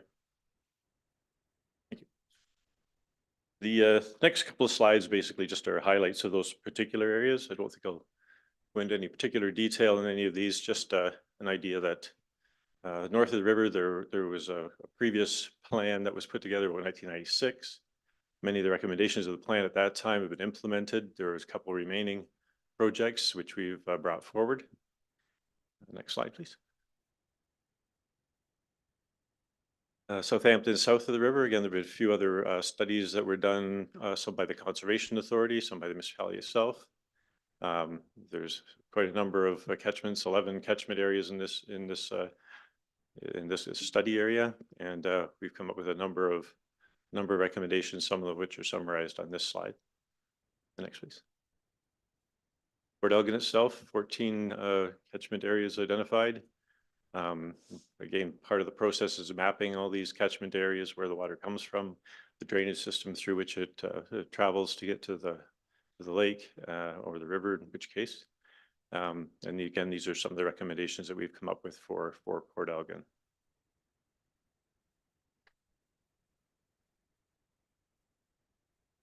And then I guess so the 4th is the rural areas. Most of the rural areas are serviced by roadside ditches and culverts, and primary recommendations in those areas, I guess, are maintenance, ditch cleanouts, culvert replacements, things of that nature.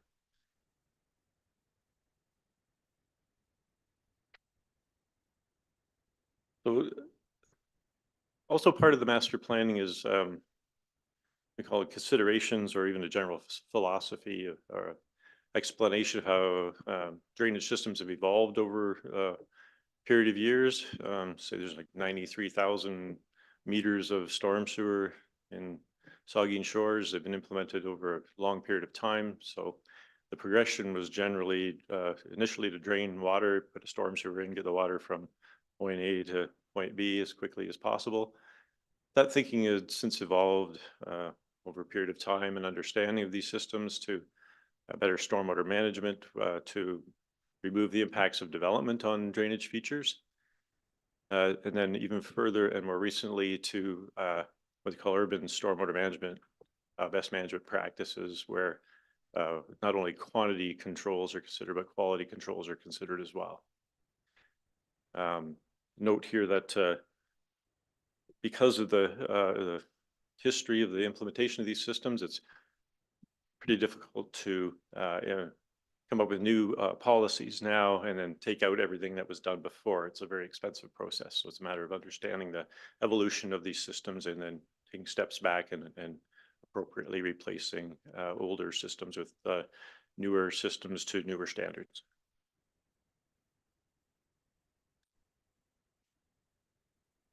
Some of the other related considerations of climate change. clearly it's pretty warm in February, it might be a symptom of climate change. There's no definitive direction. It's very hard to quantify at this point in terms of drainage planning. We don't too many tools other than what size of a pipe can we put in the ground, and the bigger pipes you go, the bigger the cost ends up being. So bit of managing those processes, but ultimately there's no real definitive direction from the federal provincial governments on what the practical application of climate change might be and how that might affect the planning and design of drainage systems. So worth keeping an eye on, and general considerations of these systems as they're being planned and implemented. Low impact development is, back up.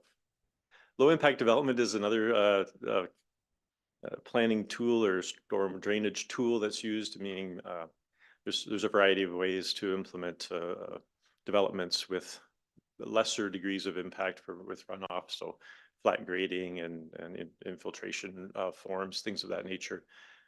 Generally, they're great for low rainfall events that might happen fairly regularly. The greater rainfall events that generate larger peak flows still need to be managed appropriately. So just one of those considerations when planning drainage systems.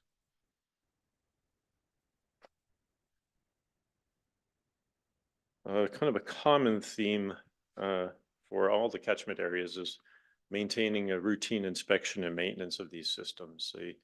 They are moving water through, they carry a sediment load often.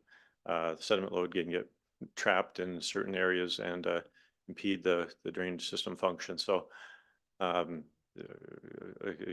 common annual budget for inspections, maintenance is recommended. And then we got into a little bit of policy review again. The Conservation Authority provides a lot of guidance and oversight on drainage systems, and in particular the natural watercourse systems. So in consultation with the Conservation Authority, some of the policies with regard to drainage the town may wish to consider are listed here, but generally overland flow routes for what we call the regulatory flood standard. So a very large rainfall event that might cause a flooding type of a situation should be planned to be channeled to its appropriate outlet without affecting development property. Roadability studies and sufficient outlet evaluations for water courses. You know, just dump water into water course and have it erode away on you. It has to be managed and thought through. New developments requiring stormwater management, which is already in place now and has been for quite some time, but also perhaps including some of these low impact development principles and other features which may be further than the standard Ministry of the Environment guidelines. Something for the town also to consider in their policies. And then again, to continue to monitor and address an approach to climate change. So with every drainage system, the planning and design of that should consider the impact of climate change on the design and vice versa for that matter. And in terms of next steps of the master planning process, so we've done our two public information sessions. We've received input from the public. We've documented those, considered them in our documentation, planning, and thoughts to date. So the document is pretty much finalized. I believe it's posted on the town's website. So with council endorsement of the plan to date, it would complete the master planning process and then allow the next steps to proceed, which would be individual project selection and then planning and design through the balance of the process for each of those. And the master plan is a living document, as we like to say. About every 5 years, it's worth taking a step back, looking at the system on a broad scale again, counting your successes, seeing where the next big step should take place. So with that, thank you for your time. Well, thank you very much, John. Are there any comments or questions from members of the committee? Councillor Halpin first, then Councillor Grace. Thank you, Madam Chair, and through you. Thank you for the report. I have a question specifically about Shipley Creek. Now, there's there's a lot of water from this drainage plan that will be flowing into Shipley Creek. And in just walking along Shipley Creek, there's very inconsistent culvert sizes in there. So has this program, like your report, looked specifically at Shipley Creek and its ability to handle the water that will come to it and the varying size at culverts? Just for example, on the water's flowing this way, the culvert sizes seem to get almost smaller as you go down, and intuitively you'd think they'd need to be larger. Thank you. Madam Chair, I had really intended on getting into specific drainage issues, but in this particular case, Shipley Creek is also managed by the Conservation Authority or regulated by the Conservation Authority. Some of these private culverts are, I would suggest, been there for quite a while, and maybe some done without proper consideration design. So some of them are private property issues, some of them are broader than that. So I couldn't answer your question specifically, other than to say that Shipley Creek is one of the in that area is one of the recommendations to be studied a little further, because there's other elements going on or planned to happen in that part of town. I'll follow up if I may. So Shipley Creek will be looked at further is your answer. The answer is, I guess it's up to the town to choose which ones they want to pursue first, but it is on the list of our recommendations. Yes. Thank you. Councillor Grace. Thank you, Deputy Mayor. I have some specific questions too. I wonder if they could, if Mr. Slocum isn't able to answer them, perhaps Mr. Amin could. But I just want to say in general that the presentation and report, I really appreciate the way it was organized. I appreciate the acknowledgement of the impacts of climate change and the unpredictability, but at least there's a common theme throughout talking about that and talking about, for instance, the techniques of low impact development. To do that, I'm also was really glad to see the reappearance of the Island Street Beach Outlet, which was a favored project of mine about 8 years ago that started. If I can just ask a couple of specific questions. Yes, and maybe it might be a case where you ask them and perhaps they would become part of a response when this comes back to council too. Okay, but great. Go ahead. So my first one is about Southampton north of the river, that section. And an issue that everyone on this council is familiar with is the issue of the mysterious odors. And one of the recommendations was the recommendation to install 4 storm sewers and a new outlet. And I'm just wondering if it's anticipated that that might help in solving or helping to solve that issue. I don't know if there's anybody who, or we just want to make a note of that. I'll ask the CAO to respond to that. Okay. Yeah, I think, thank you for the question. I think it would be fair to note that we're handling that through a completely different process. So, Okay. I mean, Colin's in the room tonight, but I'm mindful that that's going to be coming back to council separately to deal with. Okay, thank you. So my next question is south of the river, 2 questions in Southampton. Actually 3.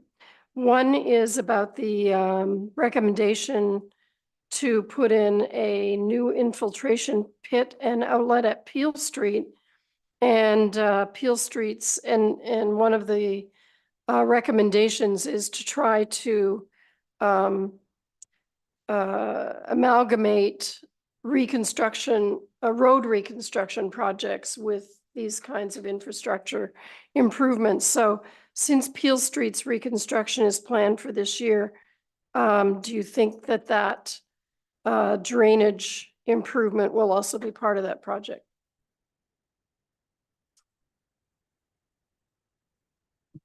I'll ask the CAO again.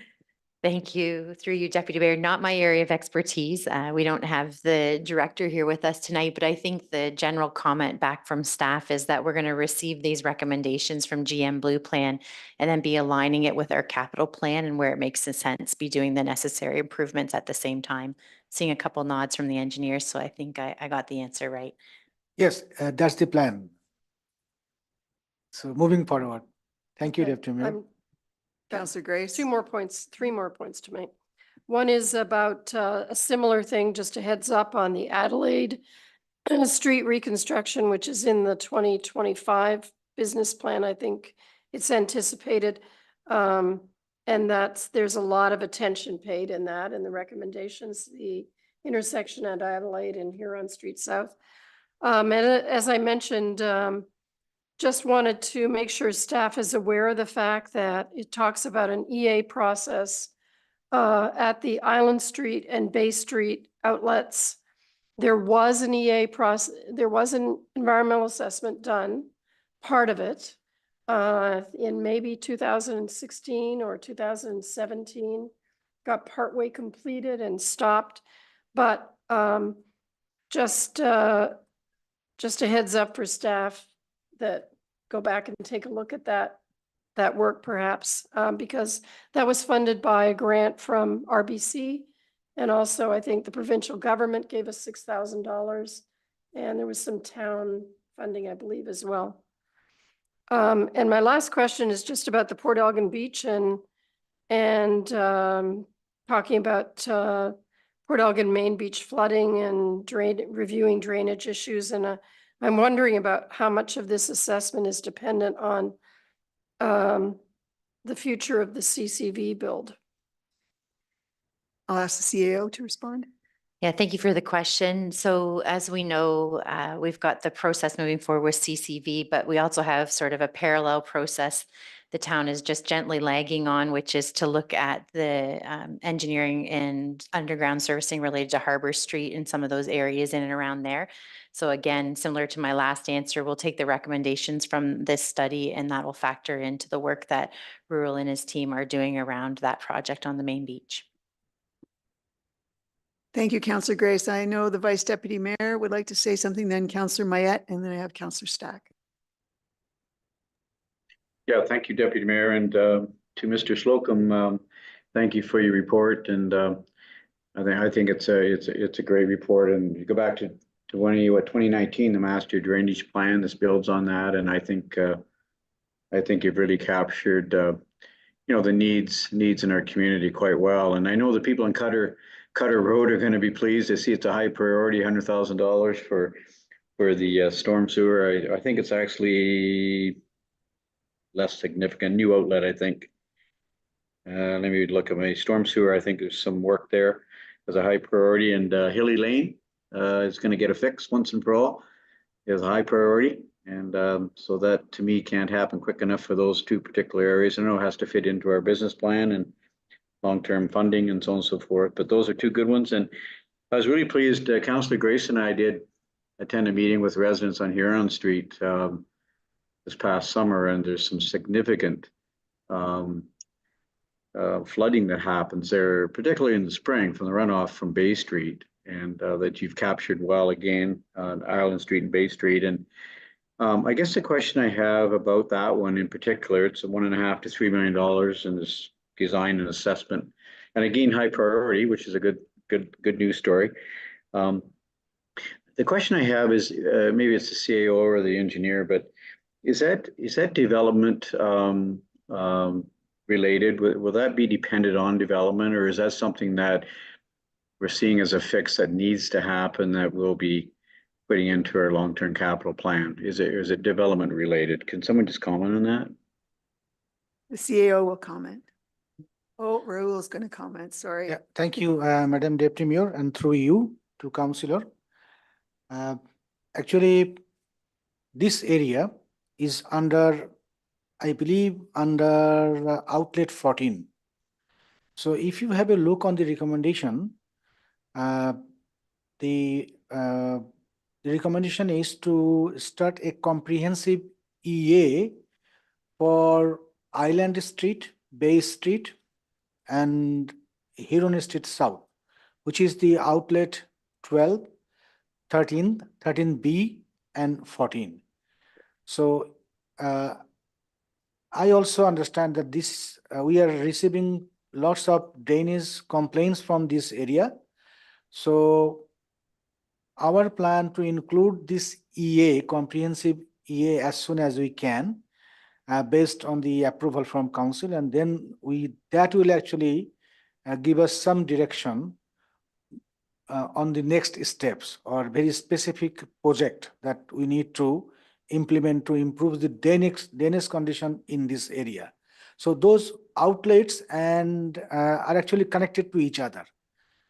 Just an example for Bay Street South Ditch, that actually drains to outlet 13, but there is a overflow connection at the corner or at the intersection that actually coming down to this property, particular 365 Huron Street South property. So that actually happened during the peak hour when we have too much flow, that overflow coming to this property through the natural stream outlets. So one of the recommendation actually was just to close that overflow culvert. So we are still reviewing all of these things. And as I said that when we will be doing the EA, that will actually provide us more information how to handle this thing. So thanks for that, to Deputy Mayor. Again, just to follow up to my question too, though, about development related, the expediency of that fix. And I understand about the assessment and the design and so on and so forth, but will that work take place depending on the speed of the development north of Bay Street? On the north side of Bay Street? Thank you again, through you, Deputy Mayor. So as I said, the South Ditch actually, it actually goes to the outlet 13, which is north of Bay Street. Only the time when we have peak flow and through that overflow culvert at the intersection, it is actually coming to the south to this property outlet, I think, which is 14, outlet 14. Okay. Only the peak time. And Okay. there are some connection from Bay Street north to the South Ditch. That's also impacting on the flow during the peak time. So again, it will be identified during our comprehensive EA for the entire area, and that will get very specific recommendation through EA. Like EA actually identify all the problems, then that will also develop kind of alternatives. Okay. And that will go through with the public consultations and stakeholders engagement. And then we will find the best option through the EA, and that will be EA phase 2. Okay. John, please correct me if I'm wrong. So yeah. Thanks very much, Will. I'll send you a follow-up email too. I just wanted a little bit further clarification on development, the north side of Bay, but I want to end it there though. Will, you don't need to call me any further. I'll send you an email with a follow-up question. Okay. Thank you, Councillor. Councillor Mayette. Yes, thank you, Deputy Mayor.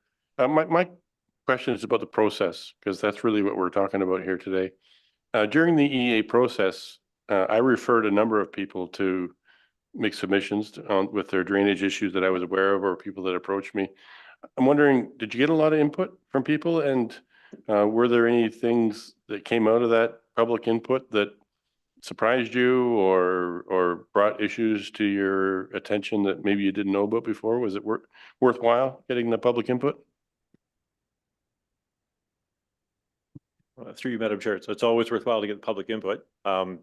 And we did receive a great deal of input.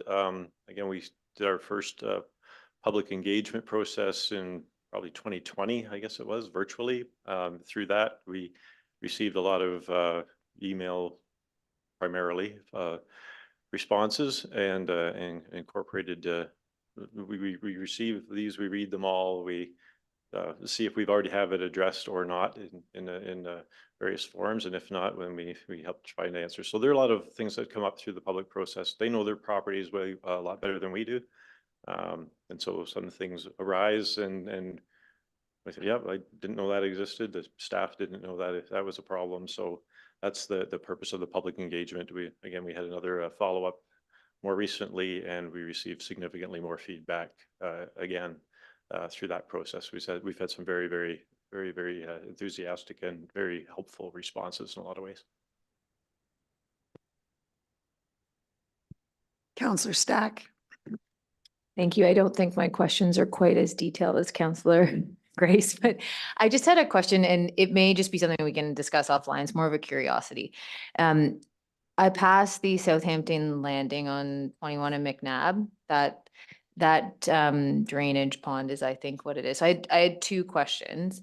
Is that, and this may just be my ignorance, is that a standard approach to drainage in our area? Because I mean, we've used that in the past as a rink. So, you know, in the winter, it's great. In the summer, it's it's not the most sightly drainage system we have. And it, you know, I expect standing water can cause some other concerns. So I guess my first question is, /2, is that a common drainage system, and is that our best solution going forward? Thank you. And again, through you, Madam Deputy Mayor. That's, I would say, the standard practice here. I don't know whether that is the best practice or not, but it was been practicing here for a long time.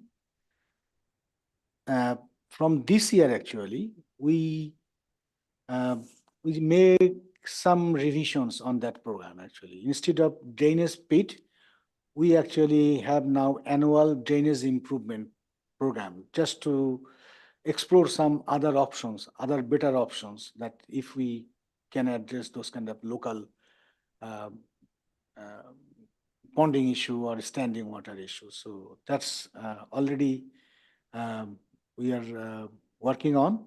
But just a feedback, actually, we received, I think, kind of very positive feedback from some of the residents on that drainage pit, and they actually we received a couple of emails also that it is working there.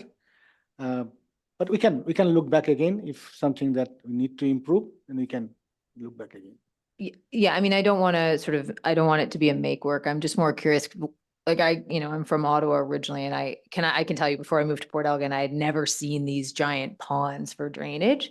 And I grew up in a very, like, a subdivision upon subdivision. So I'm just curious if that's sort of a best practice, because it does seem like a bit of a hazard to have. I know I think we've drained the water, so there's no fencing around it, but it's just always struck me as odd that we have these kind of ponds placed throughout. Yeah. Again, through you, Madam Mayor, yes, actually that's, I think we established that because of the geoformity here, formation here. We have some gravel underneath, kind of soil layer, and that's really holding water very good, and it's just infiltrate underground. Actually, on that location, we also connected that with the creek. You know that there is a culvert and this creek. We actually connected. We have two drainage pits side by side there, and we connected to the creek just to create a kind of drainage network there.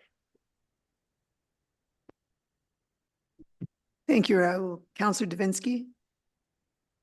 I'll be quick here, and they're easy questions. First of all, when you look at the reports here and it says what we need to do and so on, and then it gives a priority. Many of them, of the priorities are high, and I guess through you to either Raul or to our guest, what is the definition of a high priority? Is that we do it this year, we do it next year, we have to do it right away, we're going to run into a problem? I don't know. Sorry. Is this a rule question? Yeah, thank you. Okay, thank you. And through you, Deputy Mayor. High, usually we consider 1 to 5 years that we have to take actions. So, and once we receive the final report, then we will come back to council with the order that that order of priorities that within the high ranked project that which will go this year, which will go the year next year, something like that. We'll come back to council with those kind of and that will be actually addressed through our 10-year capital plan. We'll be doing some addition including this Danish projects to our 10-year capital plan, and accordingly we will just try to that based on the also the fund available. We'll try to address this within 5 years. That's the initial goal. Okay, so within 5 years, within 5 years means a high priority at this particular point in time. Another question I had was, during some planning meetings we talked about further housing development. This is north of the river, by the way, north of the river, and people that were concerned about this development taking place on both sides of County Road 13 mentioned drainage. Is this plan addressing that drainage, or is that more specific? The CAO will respond. Thank you for the question. I'm mindful that that is an active planning file that we have, and we have a process advancing with that. But I guess I would make a general comment that when we receive things like the master drainage plan, both between our engineering division and our planning and development division, they take the results of that and build it forward in any development plan. So kind of to the Vice Deputy Mayor's question earlier, it does create a bit of a roadmap for us understanding the drainage that's happening. And as development comes forward, we consider that as part of the development application.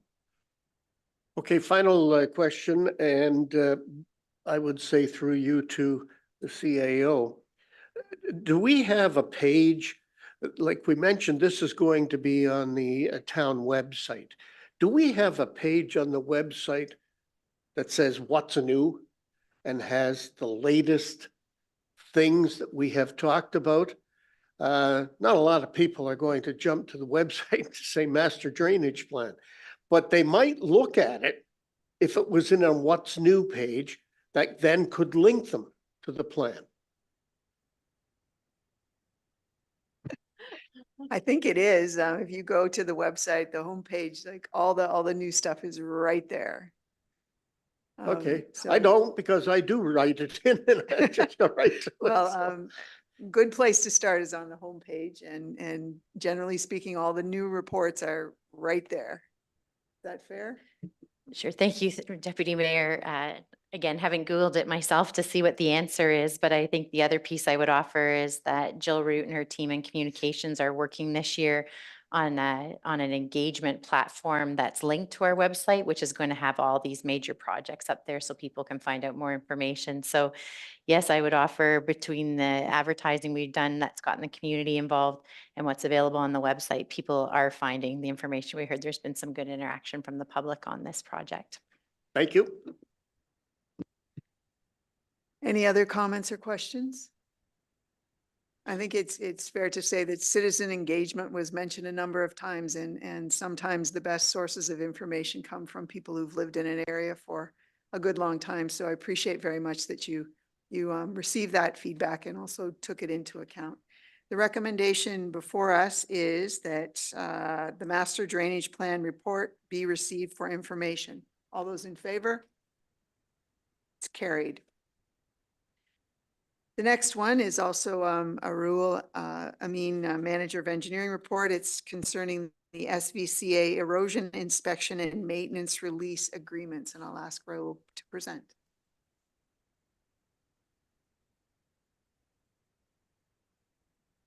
Thank you, Madam Deputy Mayor, and through you to the council.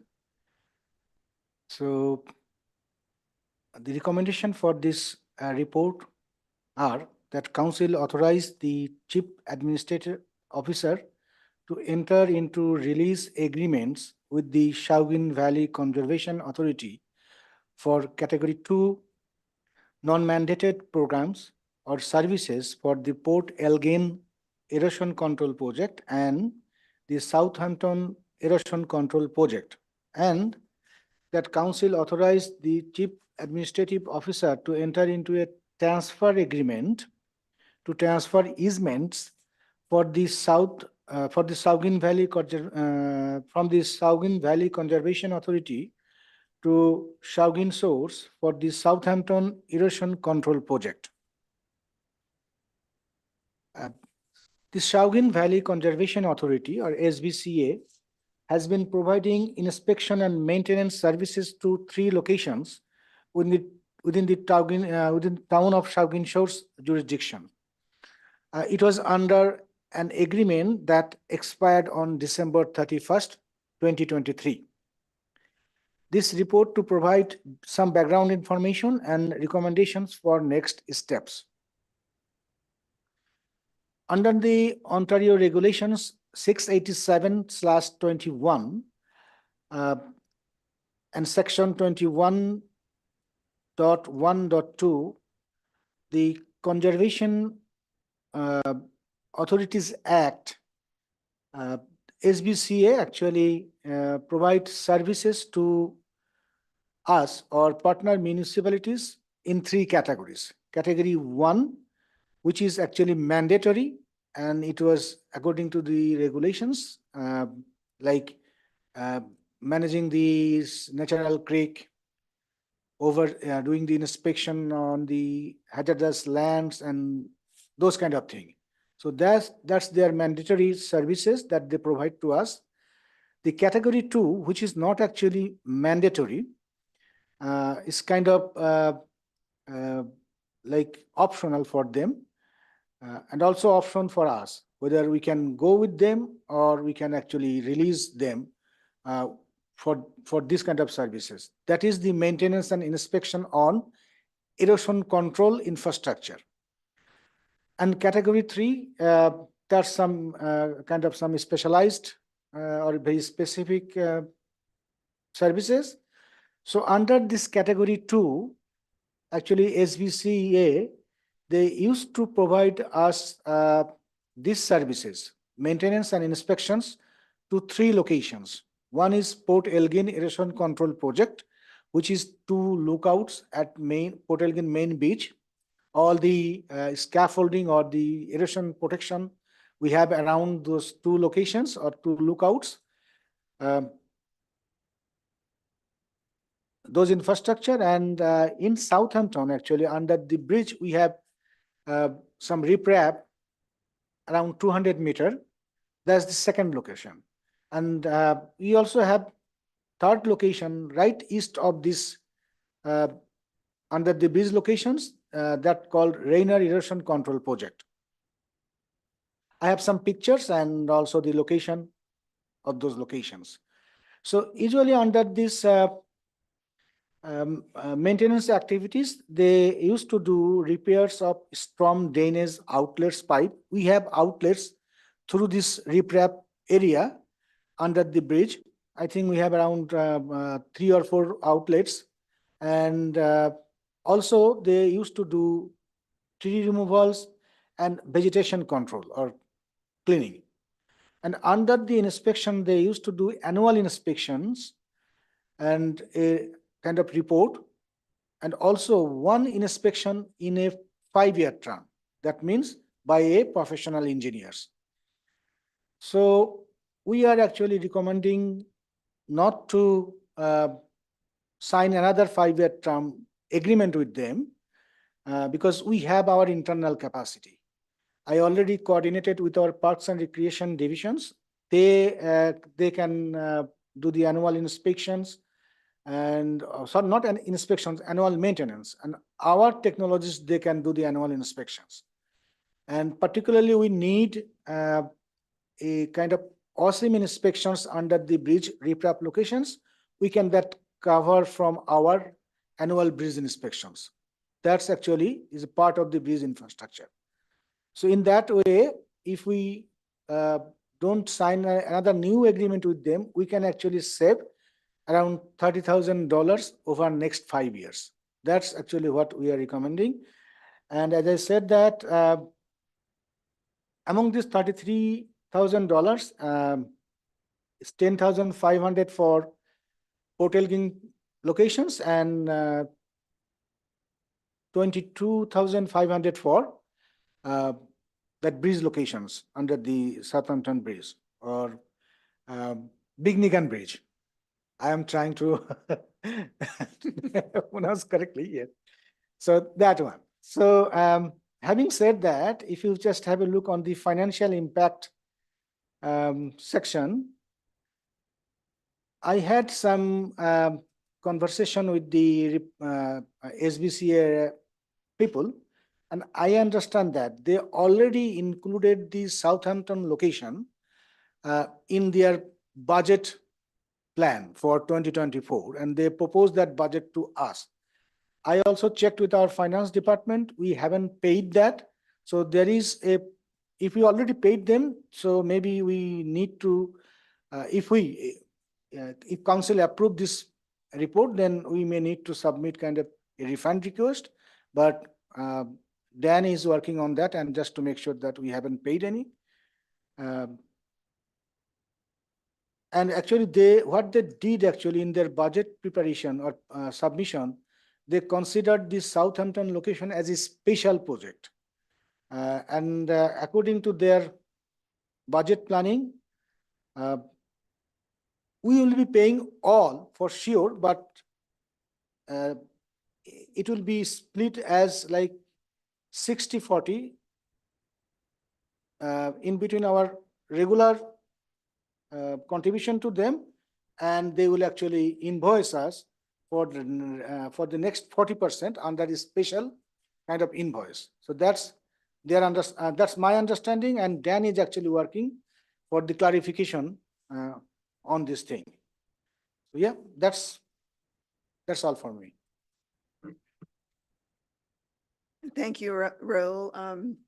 You mentioned both the Southampton erosion control project and the Port Elgin one.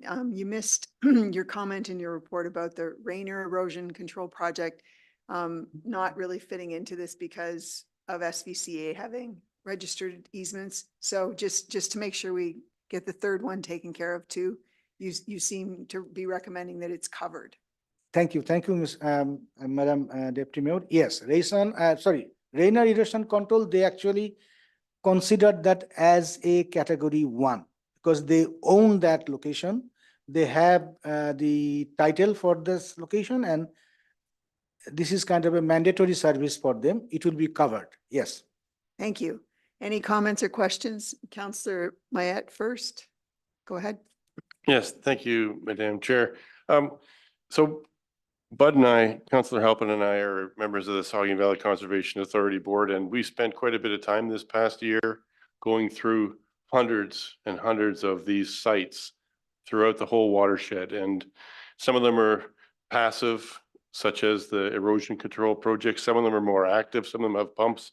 Some of them have valves. Some of them have require more maintenance per se. And some of them are on Saugeen Valley owned property. Sometimes they own the site. Sometimes it's owned by the municipality and maintained by Saugeen Valley. So they fall into all these different categories. And so the ones that Raul described, certainly the erosion control projects are ones that fall into the category of they're owned by the municipality, but we had previously contracted the maintenance of those out. But as you pointed out, Raul, they're fairly passive, and the maintenance, certainly on the Port Elgin ones, those corrugated steel lookouts on the beach, they don't require any maintenance. So why would we pay to have maintenance done on something like that? And the same can be said for the erosion control on the bank of the river. We're down there doing bridge inspections anyway. It would become pretty obvious if the erosion was to take those rocks out. So I agree with your assessment that we should discontinue the contract on those, and the other one falls into a different category altogether. So just for the point of clarification, that's the way Saugeen Valley had been looking at it. And it was an exhaustive process, and all of the municipalities who are on the board are going through the same process of deciding whether or not they wish to continue or not to have their erosion control and flood control structures maintained. Luckily enough, we don't have any big dams. There are other municipalities that have huge projects. Durham Dam, for instance, it's a lot of work to maintain a structure like that. We're get off pretty easy in this regard, but $30,000 over 5 years is not something to turn away at. So it's a good opportunity, and I agree with your assessment, and thanks for the report, Raul. Thanks, Councillor Mayette, and Councillor Halpin was nodding along as you talked, so I'm sure he had the same opinion. Any other comments or questions? Pardon me. Councillor Duhaime, did you wish to speak? Okay, Councillor Grace. Thank you, Deputy Mayor. I just have one question, Rahul. So I think you indicated that this, the Southampton project is in the 2024 SVCA budget? Or was in it? Yes, actually they have a 5-year budget. Okay. They have 5-year budget, so they actually have Southampton already in their 2024 budget. The 1-year portion of 5-year, that's already in their budget as a special project. Okay, and maybe Councillors Mayette and Halpin can weigh in on this too, but is that an issue for us now to end this agreement and take away that funding from them? We'll let Councillor Mayette weigh in. It certainly would be an issue from a budget. They'd have to find the funds, take those funds out of their budget. The staff have been hired to do that work. And let's face it, Saugeen Valley Conservation, like all the conservation authorities, are under a bit of a pinch because of the late changes to the fee structures that were announced by the province late in 2023. So it may be an issue, and if you can come up with a 60-40 split on the work, as you indicated, Raul, I think that would be a reasonable thing, and give the authority the opportunity to make the necessary changes to the budget for 2025 and forward. Raul? Thank you, Madam Deputy Mayor. I actually spoke with the SVCA. They have a timeline that within the, I think, first quarter, maybe by end of March, we have to submit all of these release agreements, and that will be fine with them, and they will just reconcile the entire budget. Yeah. The CAO would like to add some additional comments. Yeah, thank you. I think the special benefiting piece is a new piece since I talked to the SVCA, but I would offer when we did meet with them that they were quite interested in us giving them these release agreements. So I think they're planning for that to move forward. Any other comments, questions? Okay, the recommendation, it's a long one. The recommendation, the council authorized the chief administrative officer to enter into release agreements with the Saugeen Valley Conservation Authority for Category 2 non-mandated programs or services for the Port Elgin Erosion Control Project and the Southampton Erosion Control Project, and the council authorized the chief administrative officer to enter into a transfer agreement to transfer easements from the Saugeen Valley Conservation Authority to Saugeen Shores for the Southampton Erosion Control Project. All those in favor? It's carried.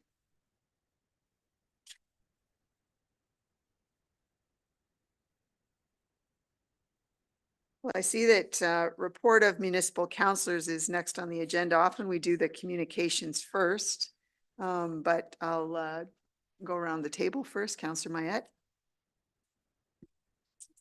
Okay, yeah, thank you, Madam Deputy Mayor. We heard about coldest night of the year, so I won't go into that, although I appreciate any support that we could get within or without, and that includes staff. If staff want to join the Saugeen Shores Council team, you're more than welcome. Directors, right down to anybody in the organization. One other event that I would highlight is the Port Elgin Salmon Hatchery, run by the Lake Huron Fishing Club, is having an open house on March the 9th. I think we'll be in council before then. I'll bring it up again probably, but an open house, open to the public, free hot dogs and hamburgers and drinks for anybody on the Saturday at March the 9th. Thanks, that's all. Vice Deputy Mayor Myatt.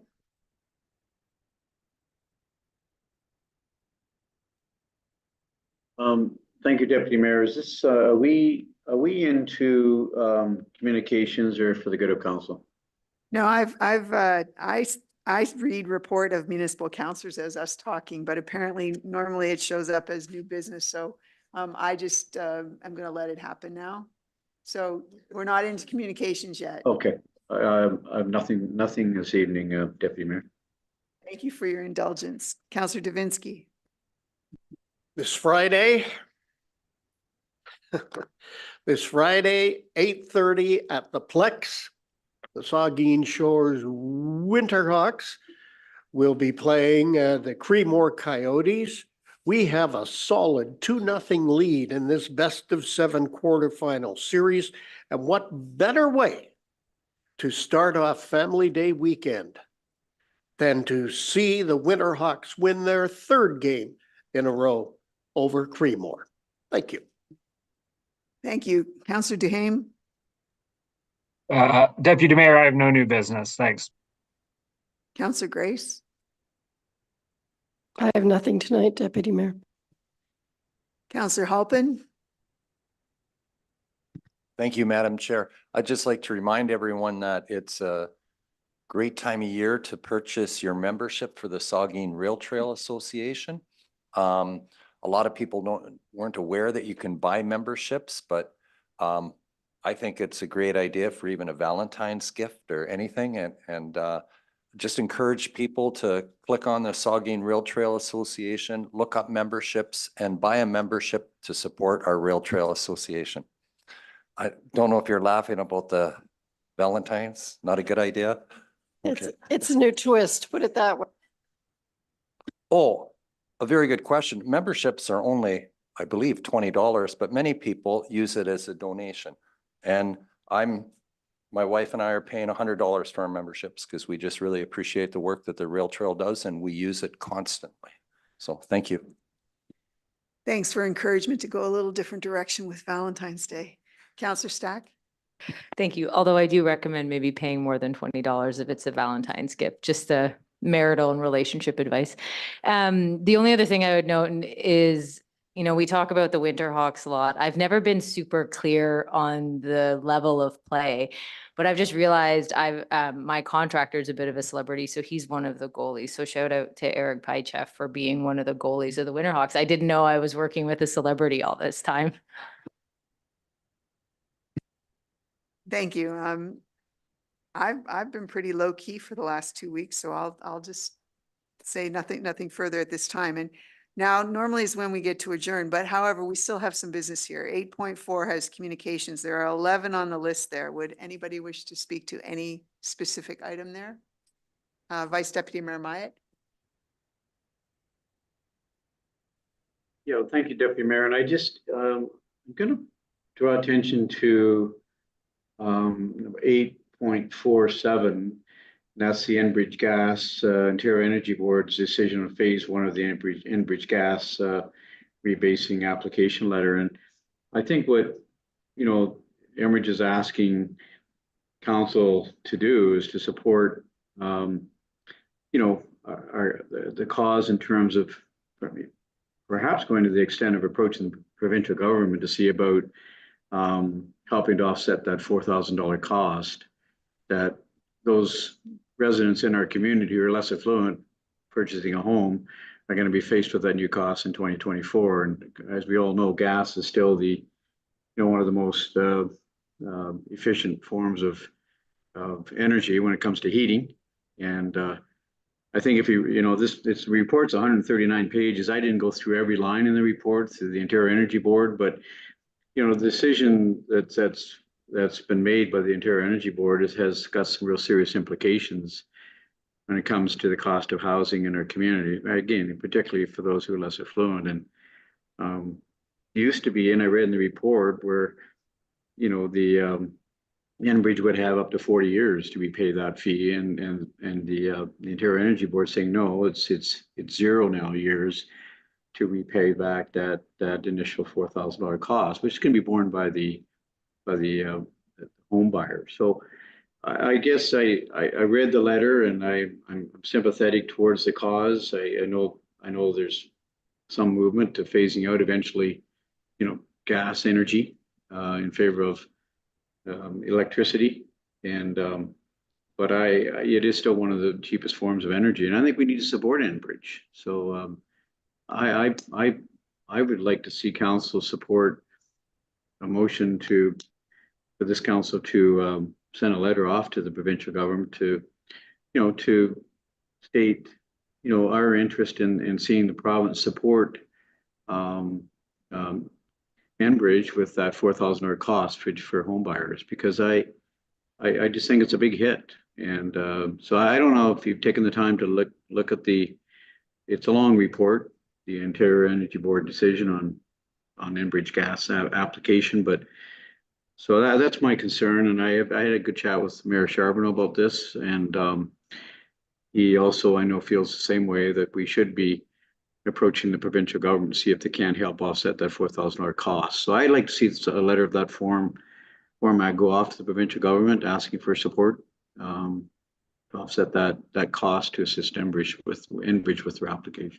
And there are a lot of other things in that report too that need to be addressed, and I just want staff have had a chance to take a look at it, see how it impacts our own community. So anyways, I'll leave it at that. I'd like to see something go off to the province to see if there can't be some help for those who are less affluent. I'll just look around the room and get some nods if other people feel this is worth pursuing.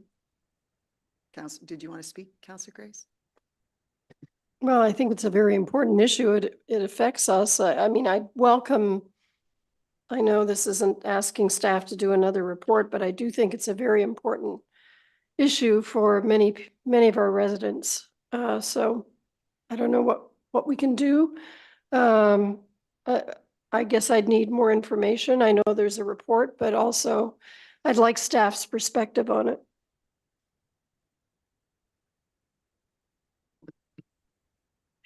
Maybe we should direct the mayor to write the letter. He's not here. Did you wish to speak? I think, oh, sorry. Sorry, through you, Madam Deputy Chair. Anything can be directed to staff. I'm mindful of the time and energy it would take to review it and respond to council. I don't see in the letter that there's a time frame other than it says to take quick action. I think too, reading it, probably some of our environmental considerations would weigh into it as well. So again, you can direct us to report back. We'd be happy to do that. Councillor Halpin? Thank you, Madam Chair, and through you. Should a couple of councillors look at this, weigh through it, and then come back with a recommendation? Okay, I'm going to make a motion. Okay. So, well, Councillor or Vice Deputy Mayor, would that suit you if we looked at this and came back with a motion? If I could wade in, Deputy Mayor, the last paragraph really does say it all, I believe, in what action that Enbridge would like to see taken on behalf of this council. And that, I'm just going to read it quickly. Reach out to our local MPP to share support the government's quick action. Write the Ontario Energy Board about the consequences of reduced access to the natural gas grid to support economic development, housing growth, energy reliability, and use our voice, their voice, MPP, to acknowledge the need for natural gas and infrastructure in Ontario today and into the future while we take a measured step towards energy transition. So I think some of it's in that last paragraph, and I think that's what personally, Councillor Halpin, I'd like to say to the provincial government is to step in and take quick action in response to the Ontario Energy Board decision. So that's basically, and we could do further review. It's a long report. I'm really concerned about that $4,000 hit. So I think in consultation between yourself and myself, Councillor Halpin and the mayor, I think we could come up with a letter perhaps if that would Good. satisfy. That seems like a good path forward. So we'll just Okay. look to the three of you perhaps I'll, to. I'll take that on with Bud and the mayor. Councillor Mayat? Yeah, thank you, Deputy Mayor. I'll just bring attention to the one number 8. It's a letter from the South Bruce Peninsula Council regarding fees charged by the Conservation Authority. So just a little background, the Conservation Authorities, when they prepare their budgets, they prepare a fee schedule. And for 2 years in a row now, they've prepared that schedule of fees with an increase to cover rising costs as everything goes up. The cost of labor, cost of doing business goes up. And very late in the season, after the budgets have been prepared, usually in the second or third week, and sometimes the fourth week of December, the government comes out and announces a freeze on the fees that conservation authorities can charge. And so that causes obvious consternation when the budget's been passed, and not only passed, but passed down to the municipalities. And so our municipality as well has been impacted by that. And so at the Roma conference, I had an opportunity to get up to the mic during the bear pit and ask that question directly to the Minister of Natural Resources.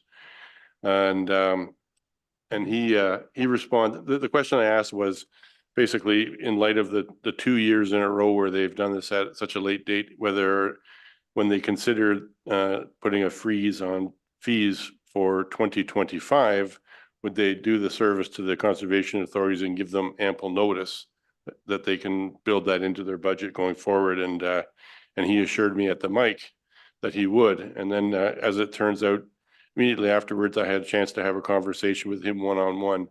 And I suggested to him that perhaps it wasn't the Minister of Natural Resources that made the decision to freeze those fees at such a late date, that perhaps it was suggested to him by a higher level in the provincial government. And he gave me the impression that they get input from various different locations, I think is what he exactly said, and they act on those inputs accordingly. So essentially he was told to do that by the government. So but he took that feedback to heart, and he assured me that if they're going to do it again for 2025, that they would try very hard to give ample notice. Thank you.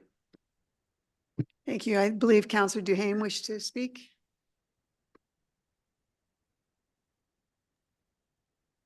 It was about the prior issue with the Enbridge letter. Just looking on Google, it looks like the Minister of Energy had talked about potentially pausing that. So we might want to reach out to them as well with a letter or resolution, but we can let staff come back with that. That's all.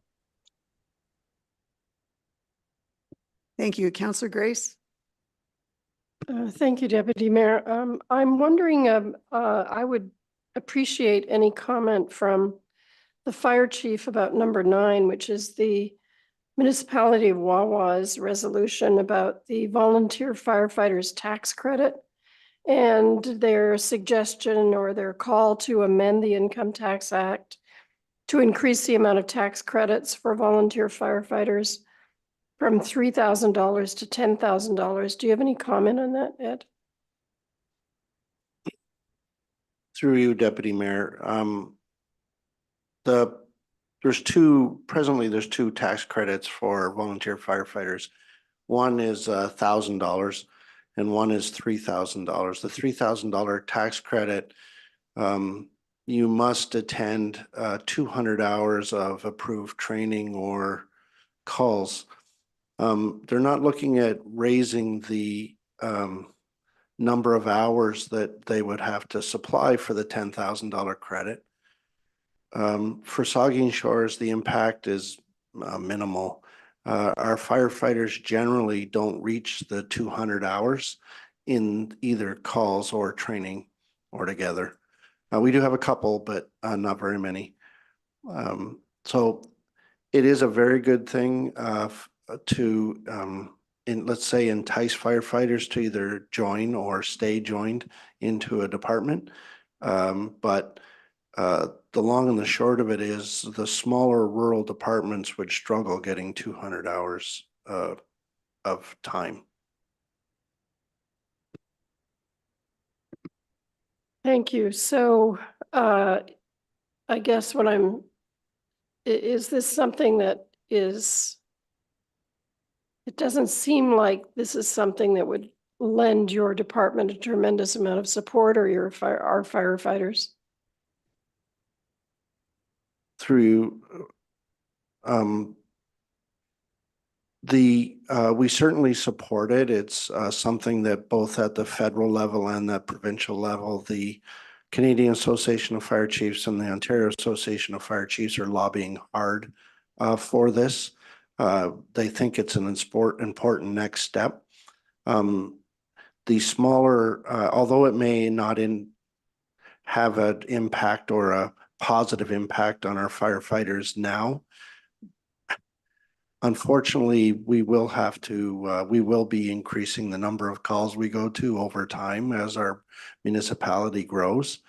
And the level of training will increase as time goes on, and at which time our firefighters could benefit from it. And it then would be excellent for either retention or for recruiting. Thank you. And you said we actually do have a couple of our firefighters who would qualify for this. That is correct.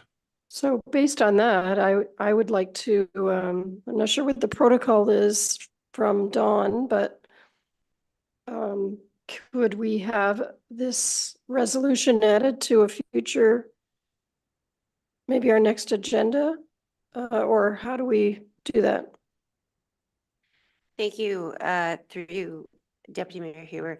What we have been doing in the past is somebody makes a motion that it be brought forward to the next council meeting. If there's anyone who wishes to do that, then that can be done through the chair. It's seconded and passed, and then at the next council meeting, be considered. Madam Chair, I'll make the motion that we add that to our next agenda, please. Do I have a seconder for that? Councillor Davinsky? Any questions, comments? All those in favor? It's carried. Councillor Stack? Yes, following in a similar vein, I'd like to have for consideration at a future meeting, the social and economic prosperity resolution. I think being mindful of some of the discussions we've had on funding would be useful resolution to consider in a future meeting. Are you moving that? Yes, sorry, I moved that. Okay, I'll get there Is there eventually. a seconder for item 11 on the list? Councillor Grace? Any comments, questions? All those in favor? That's carried. Does anybody else wish to address any of the communications? Well, since then I've already taken care of new business, I guess we're at number 10, which is the adjournment. So do I have a mover and a seconder to adjourn? Moved by Councillor Halpin, seconded by Councillor Stack, that this committee of the whole meeting adjourn at 9:12 p.m. We will reconvene at 9:22-ish, 9:25 to continue the regular council meeting. Thank you. We didn't vote on the motion. We didn't vote on the adjournment. All those in favor?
Okay, it's 8:25.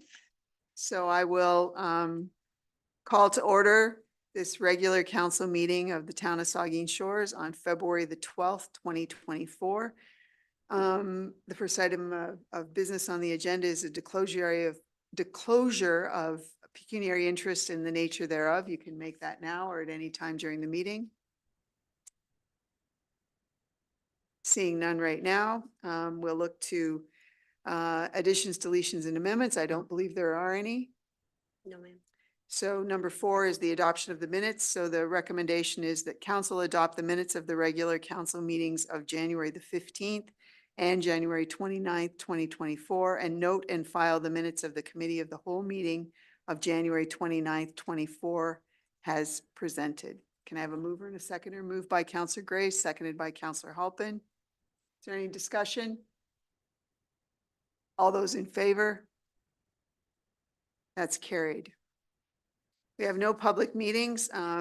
Next on the agenda is a move to a close to public session and the notice is that council move into close to public session regarding matters in accordance with the Municipal Act related to personal information about an identifiable individual and employee, negotiations on a confidential matter, and personal information about an identifiable individual and advice subject to solicitor-client privilege on a confidential matter.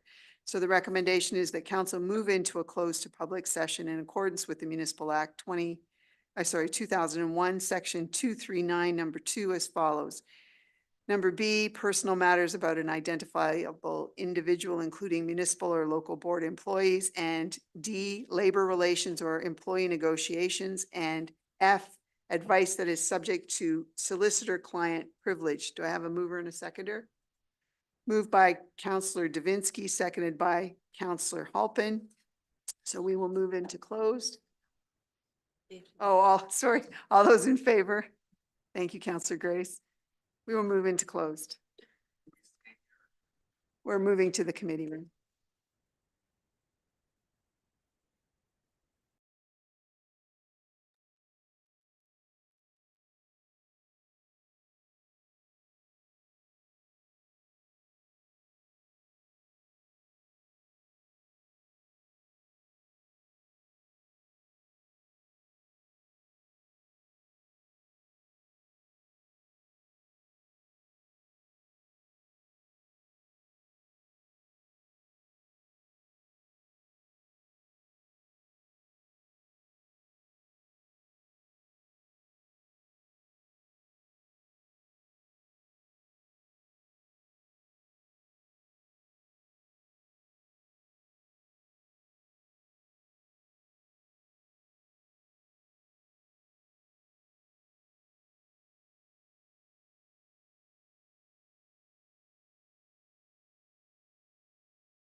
Okay, we have a recommendation that council arise from the close to public session and resume the regular council meeting. Can I have a mover and a seconder? Moved by Councillor Stack, seconded by Councillor Grace. All those in favor? It's carried.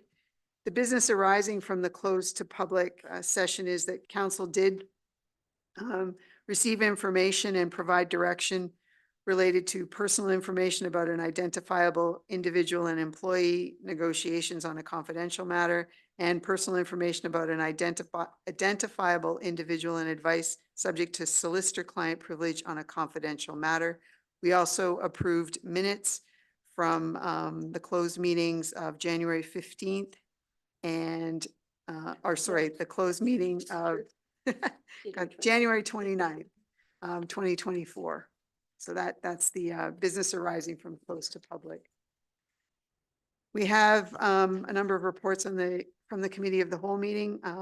Number one is a recommendation that council adopt a bylaw endorsing the recommendations contained within the report provided by Gallagher Benefit Services Group Incorporated with base remuneration option 1 effective January 1st, 2024. And that council amend the non-union salary administration policy to align the non-union staff external market review period to every 4 years, starting in 2026, and adopt an amending bylaw, and that staff be directed to prepare a council remuneration and expense policy for council's consideration and report back to council on options to advance the policy as expeditiously as possible. Can I have a mover and a seconder for that recommendation? Oh, there's two parts, sorry. The council approved the revised asset management policy. So there's two items here. Can I have a mover and a seconder? Moved by Councillor Grace. Seconded by Councillor Halpin. Any discussion? Seeing none, all those in favor?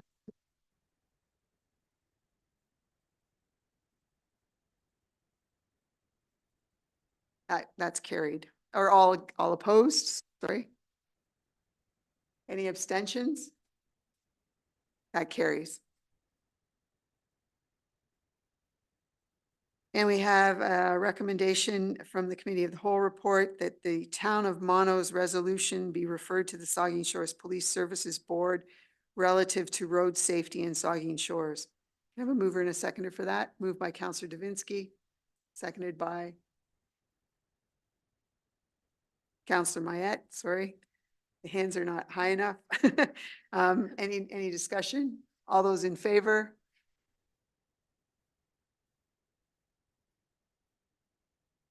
Any opposed? That carries. If I could just ask Councillor Duhaime, you have a very kind of foggy screen there, so could you please make sure your hand goes up super high so I can see it, please? The next item is, again, from the Committee of the Whole report, recommendation that council endorse Greater Sudbury's resolution regarding the amendment to the Occupational Health and Safety Act to clarify the definition of employer, and that a copy of this resolution be forwarded to Honorable Doug Ford, Premier of Ontario, the Honorable David Piscini, Minister of Labour, Immigration Training and Skills Development, the Honorable Paul Calandra, Minister of Municipal Affairs and Housing, MP Ben Lobb, MPP Lisa Thompson, the Association of Municipalities of Ontario, the Council of Ontario Construction Associations, and the Ontario Chamber of Commerce. Can I have a mover and a seconder for that recommendation? Moved by Councillor Stack, seconded by Councillor Halpin. Is there any discussion? All those in favor? Any opposed? That motion carries. Thanks, Councillor Duhaime. We have no reports of municipal officers or committees. We have no motions or notices of motions, but we do have a couple of bylaws here. Item 11 on the agenda is bylaw 12-2024, authorized council remuneration, and bylaw 13-2024, authorized non-union salary administration policy amendment. And the recommendation is that bylaws 12-2024 and 13-24 are hereby read a first, second, and third time and finally passed and sealed. this 12th day of February 2024. Can I have a mover and a seconder for that? Counselor Grace, and seconded by the Vice Deputy Mayor. Is there any discussion? Counselor Davinsky? Thank you. Very quickly, I thought it says authorized council remuneration. I thought we were sending that back to the staff to come back to us with something that we could approve. Have I missed something here? Or am I misunderstanding? The CAO. Yeah, thank you for the question. And through you, this is to authorize your 2024 rates, which are your cost of living increase. Okay, thank you. Counselor Halpin, did you have a question? Is there any further comments or questions? Seeing none, all those in favor? That carries. Bylaw 14, 2024 is a confirmatory bylaw. The recommendation is that bylaw 14-2024 being a bylaw to confirm the proceedings of the council of the town of Saugeen Shores is hereby read a first, second, and third time, and finally passed and sealed this 12th day of February 2024. Can I have a mover and a seconder? Moved by Counselor Davinsky, seconded by Counselor Halpin. Is there any discussion? All those in favor? That motion carries. And we have adjournment, a recommendation that this regular council meeting of February the 12th, 2024 hereby adjourns at 10:20 p.m. Can I have a mover and a seconder? Moved by Counselor Halpin, seconded by Counselor Grace. All those in favor? The meeting is adjourned.